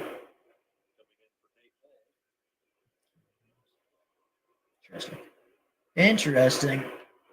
Bro, so the Texans low-key just got caught cheating, obviously, because I'm not gonna accuse somebody of faking an injury, but he definitely faked an injury on that play and got away with it. There needs to be something against that. There needs to be something to obviously you shouldn't be penalized because you can't penalize somebody for having an injury or how could you penalize that? But there's got to be a way to discourage that. There's got to be a way for it to be okay, well, if I do it, then there's going to be some kind of penalty for it, right? The dude just sat down and goes, "Yeah, I'm hurt. Stop the play." Come on. I know it doesn't. I know it's not going to make a difference, but yeah, I get that. I would agree with you, but at the same time, how are you going to tell a player you're not actually hurt? It's just an impossible situation. But when it's that obvious, it's that obvious. Here's what the league set him up with.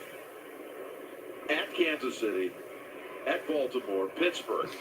I mean, okay, Baltimore's been frustrating, man. It's frustrating. This drive is the exact opposite of what we opened the half with. 10 passes, 0 rushes. Because you can't run the ball.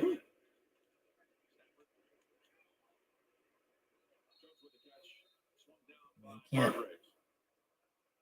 You know, at the end, you're not going to be scared of playing when you get a little bit of a streak going, like they might be starting to a little bit. Get to know yourselves, know play calling.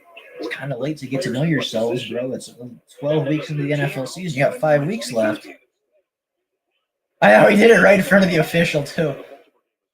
But, like, again, how can you tell an athlete, no, you're not hurt? Like, you can't do that. Touchdown. Sanu. Mohamed Sanu, big touchdown. That's not bad. That's a good play by Mohamed Sanu.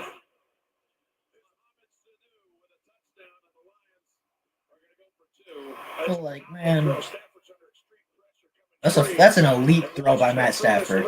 Fading away, sidearm flick before he's open. That is an elite throw by Matthew Stafford. He threw that off his back foot, sidearm, falling away with anticipation. That is an elite throw, and that's just an elite play by Matt Stafford. Now he's tied, yeah. I kind of hope he breaks the record today just so I have something positive to talk about tomorrow.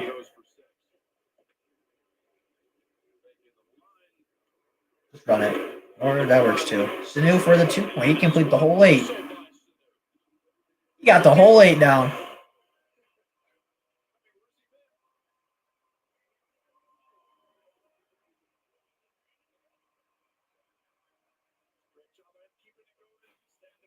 I mean, that's great. I love, seeing us score touchdowns, but it's it's a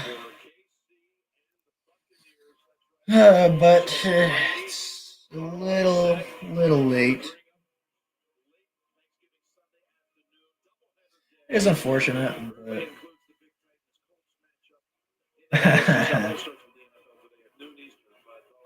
yeah, Sanu's having a good game, man. Sanu's having a good game.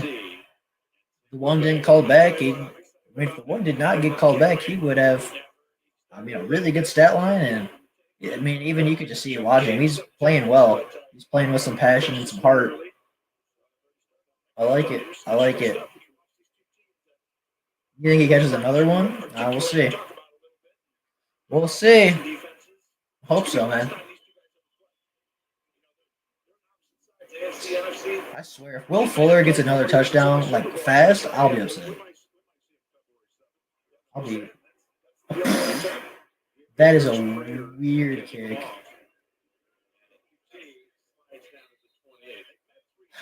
It's a weird kick.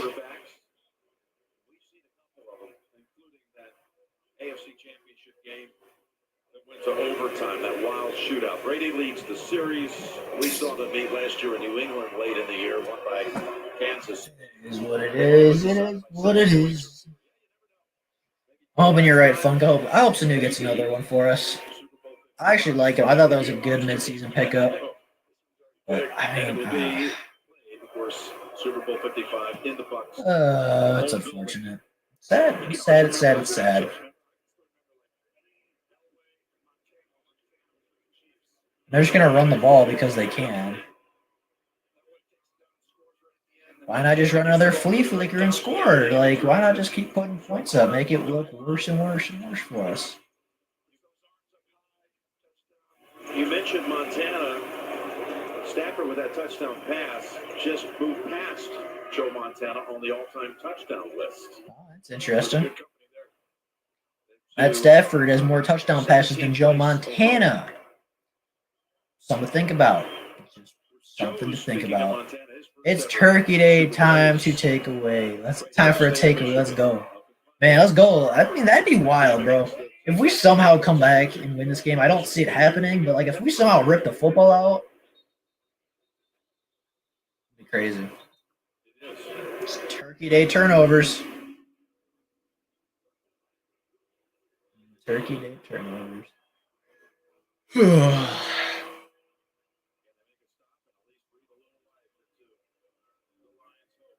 What would happen if we scored 7 like a minute? That would be 32. I don't know. Too tired to do math. 32, probably, yeah. And then we're still down by 9.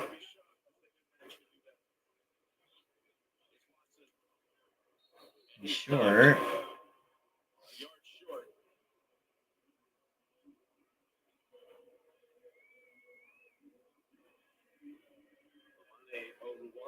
It's a good stop by Amani, but they're just going to go for it anyway. They're just going to go for it. They're just going to pick it up. It's not, you know. Do ya?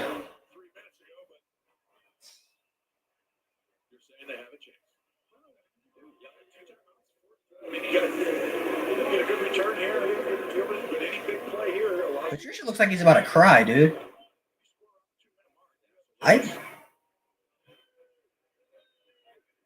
wasn't sure, but like, judging on Patricia's facial expressions right now, like he looks like he's about to cry. He looks really upset. Like this could be his final game, just based on what I'm seeing on his face right now.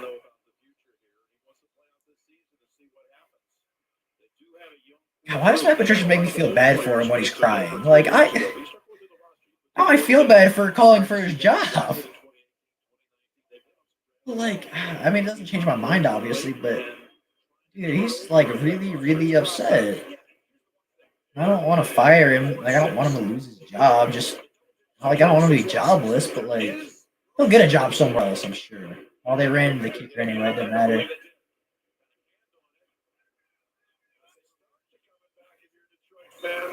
Got a flag down. Well, they ran into the punter, but I don't think it matters if they blocked it. Yeah, I think got a hand on it. It shouldn't matter. Is that a fourth one? You got to be doing something right to get those leads, right? Well, you blow a 17-point lead against Chicago, lose the game. Blew an 11-point lead against Green Bay. Blew a 14-point lead against New Orleans. He actually lost a 21-point lead to Washington, but came back and win on the Prater 59-yard field goal. Defense number 49, 5-yard penalty. Replay, 4th down. You got to throw a flag here. I mean, we can't see it, and then these views are watching right now, but 44 is underneath the pile there. Maybe there's another view, but I think he might have touched the ball. Show us 44 on the side. Where is he? There's 44 over the line. I'm looking down on the field. He should be screaming right now. Jalen Maven, baby. I hit it. That's what he's doing. He's trying to tell him. And again, Reeves Maven has a point. It's like, if I touch that, it's not penalty. It was 4th and 6, so it's not good enough for a first down. Okay, so make a punt it again, because otherwise you lose the penalty, right? Or the timeouts. They're saving it, and they're going to punt again, right? Imagine they block it. No, they're not getting close that time. At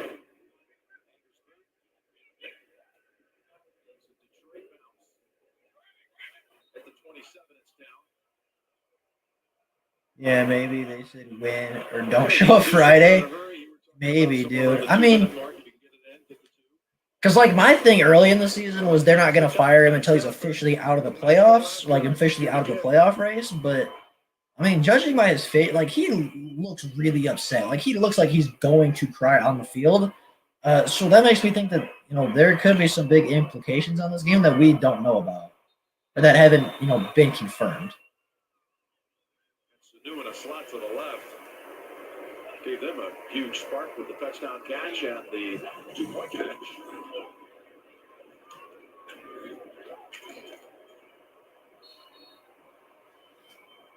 That's just, they said just don't show up Friday. Like Patricia's leaving the stadium and she left beforehand just walks up to me. She's like, yeah, just don't come back. Just leave, go wherever. Early vacation. She tells him not to come back. Like, why is Kerryon not in the football game? Why is Adrian Peterson not in the game? Kerryon's your best pass protector and probably your best receiving back.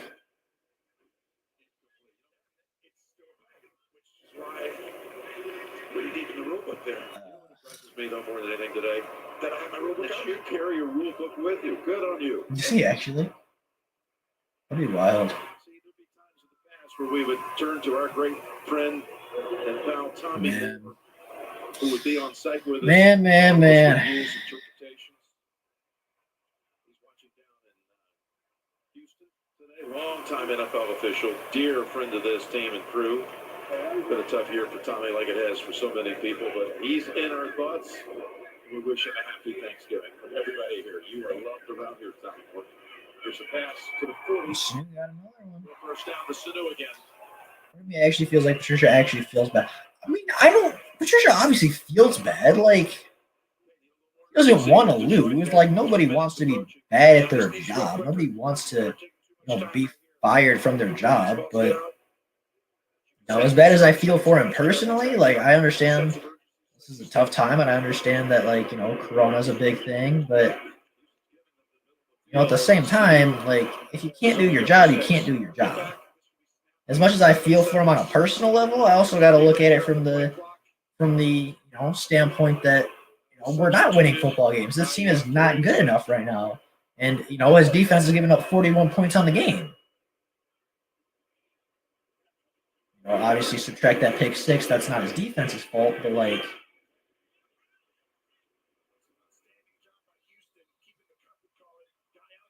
I feel like, Patricia definitely feels bad. Like, there's no way he wants to lose. There's no way he wants to be part of a losing franchise. He doesn't want his defense to give up 41, but it is what it is. And at this point, his defense is giving up too many points. He's giving up too many yards. And right now, this team just isn't competitive enough. We've reached the 2-minute warning. Houston with 2 fourth-quarter touchdown passes to So, I know, Funk, I know your answer because we've talked about this before, but somebody explain to me how Kerryon Johnson, if we go to the box score, Kerryon Johnson has 46 rushing yards and 52 receiving yards on 15 touches. That is 2 yards from 100 scrimmage yards in the game. What's that? That's 98? That's 98 scrimmage yards on the game on 15 touches, but he hasn't gotten a touch in the last quarter and a half. Kerryon Johnson hasn't gotten a touch since like early in the third quarter. And yet he's been our most efficient player today. How does that make sense? How does that how? I'm done. I don't get. It's ridiculous. I was implying he feels bad for us, and I credit 14 points to the offense. Yeah, okay. 14, yeah, I guess. I'll give you 14. I'll give you 14 is on the offense. That's still, what's 41? What's 41? Let's see. Let's do some quick math. Ready? 41 minus 14. That's still 27. We're still losing the football game. Like, I get it. I do. And I don't think it's all on Patricia's defense. I don't blame this game all on Matt Patricia. But if you give up 41 points as a team, then something's not right. And Patricia is the head coach. I know he's a defensive guy, but he is the head coach. So, if the offense gives up points, that's still at the end of the day on the head coach. So I get it. I don't think it's all on Patricia's defense, but, even if those 14 points come off the board, we're still losing. So, yeah, it's just unfortunate, man. It's just not. It is not, bro. It's not right. It'd be a 2-point game, blow it all up at the end of the year. Yeah, it'd be much, much closer, but at the same time, would we have gotten a touchdown if it were such a close game? Would the Texans be giving all this open space in the middle of the field? Probably not. You never know how the game's going to turn out, right? Excuse me. But, if it's a close game, if it's a 2-point game, the Texans aren't playing off coverage. They're not playing, this soft zone. They're not giving all this space underneath and under the middle. Like, they play with a different philosophy when it's a closer game. So it's impossible to say how it would have turned out if the 14 points hadn't, if the offense hadn't given up those 14. So, but I do get where you're coming from. I do get it. Stafford got strip sacked even. That's, Cherry, right? All right, I want to see Logan Stenberg out there. I want to see all the rookies out there. I want to see all the young players out there. I want to see what they can do when given a chance. The game is over. Game is over. I want to see Logan Stenberg go out and play. I want to see Quintez Cephas playing. I want to see who else. I want to see all the young players and all the young talent we have. I want to see them play, and I want to see them show what they can do. Because this game is over. This game is over. This game is not. We're not coming back. It's just not happening. But I want to see some of these young players. I want to see some of our young safeties, some of our young cornerbacks. I want to see our linebackers get a chance. I want to see the Lions test some things out. Put Jared Davis at Jack linebacker. Put Jelani Tavai somewhere. Like, I want to see the Lions experiment a little bit here and see what they have with some of their young talent and some of their young players. Stafford says, "Get off." Well, it didn't say "get off me." That's it. You never know. But what does it do to the play calling? Yeah, I mean, yeah, like you said, it's impossible to know, right? It's impossible to know. I don't know. It would have been a very different game for sure. It would have been a very different game, but I don't think it would have made that big of a difference, to be honest. Obviously, there'd be a couple scores. The defense, do they still give up a score or two? Maybe. The Lions punt instead of fumble, do they still score? Do they still get scored on? Potentially. Like, I mean, it's infinite variables, infinite possibilities, but at the end of the day, I just think the Lions were outcoached, and I think the Lions were outplayed in this game. I think it's as simple as that. The score might look a little bit worse than it should be, but at the end of the day, I truly think the Lions were just outcoached and outplayed. Bro, why does that coach at the bottom look so like upset? He's like jumping up and down and like throwing stuff. Just wasn't good. Oh, no, he caught that. Wait a minute. I want to see that again. The hamstring too.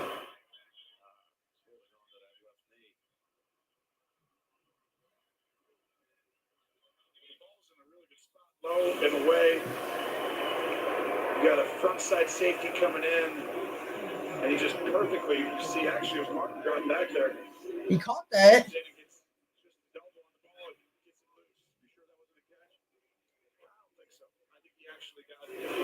His elbow right in there. That's a catch, dog. They can't challenge it, but From Jones's red basket. That's Thanksgiving. It's like what you said earlier. yeah, no, that's true. That's true, Funk. He did drop it. Oh, well. Well, that is the football game. The Texans are taking a knee, and the game is over, unfortunately enough. So we can go over, let's see, last minute stuff. We can go over the box score. We can go over the statistics, and I guess we can get out of here and go enjoy the rest of our Thanksgiving. Hopefully the Cowboys lose today. Why? I just don't like the Cowboys. At Stafford today, 28-42, 295, touchdown, interception. Obviously not a great day, but not a horrible day by Matt Stafford. Deshaun Watson had a fantastic day, 17 of 25, 318 and 4. Just 150 quarterback rating. My God, that's pretty close to perfect. 2 sacks today by the Lions. That's not bad. That's pretty good. AP, best rusher, Kerryon had a phenomenal day. Obviously, Jonathan Williams had the 1 carry with a fumble. It was not a bad rushing day, but when you get down by so much so quickly, it's tough to stick with the running game. Going over to receiving, Will Fuller killed us today. He's just too fast. Our cornerbacks aren't fast enough, and our safeties didn't give help. TJ started the day phenomenally. He started with 3 catches for like 80 yards or something, 3 catches for 70-something yards, and got phased out because Darrell Bevell refused to use him. KJ, good day in the air. Marvin, good day in the air. Mohamed Sanu showed up big today. Quintez had a couple of catches along with a couple other guys. Turnovers, a lot of turnovers, a lot of fumbles today. The Lions had 3. The Lions had 3. The Texans had 1, so 4 fumbles on the game plus an interception. 5 turnovers on the day. It's, you can probably hear the disappointment in my voice. I'm frustrated. I'm not happy about it. This loss was avoidable. This loss was mostly on the coaching staff. And I truly think that we're out of the playoffs. Yeah, Tim, we are out of the playoffs. Unfortunately enough, I do truly think this was Matt Patricia's last game. As much as I say that, and as much as I might be hoping for that, looking at his face, seeing his facial expressions, and seeing how broken he seemed at the end and how emotional he was, I do think that this was his last game. I do think that this was Matt Patricia's last game as the Detroit Lions head coach, and I think we'll be moving on from him very soon. I think by the end of the week, I think by the weekend, Matt Patricia is no longer the head coach of this Lions team. I just think that this loss is inexcusable, especially coming off a shutout from a team we should have probably beaten. It was just a rough one. It's not a good day for Matt Patricia. It's not a good day for the Lions, but with all that though, you never know. We could win out. Even if we win out though, we're still 9-7 and likely not making the playoffs. So I think even 9-7, we need help at this point to win the playoffs. So I do think this is the end for Matt Patricia, but it's not the end for you guys. You guys are Lions fans. You'll be here forever. And it's Thanksgiving, so go out, get some good food, enjoy some time with some people you love. Go out, have a good time, enjoy some good food. And that's all we got for today. You can call me Funks is not actually sure. We are technically out yet, but yeah, we aren't going to postseason. Yeah, it's season's over. I mean, technically, mathematically, we're not eliminated yet, but we're very close, and it's not happening. So, but you know what? The days were tough. The loss is tough, but at the end of the day, it is what it is. I appreciate all of you for coming around. I appreciate all of you for showing up and hanging out with me for this Lions game. We'll be back next week. We'll be back next time the Detroit Lions do end up playing. And, we'll be back with more content later. So I appreciate all you for coming out. But without any further ado, that's all I got for you guys today. Go out, enjoy your Thanksgiving. Appreciate all of you. I'll see you guys later. Bye, guys.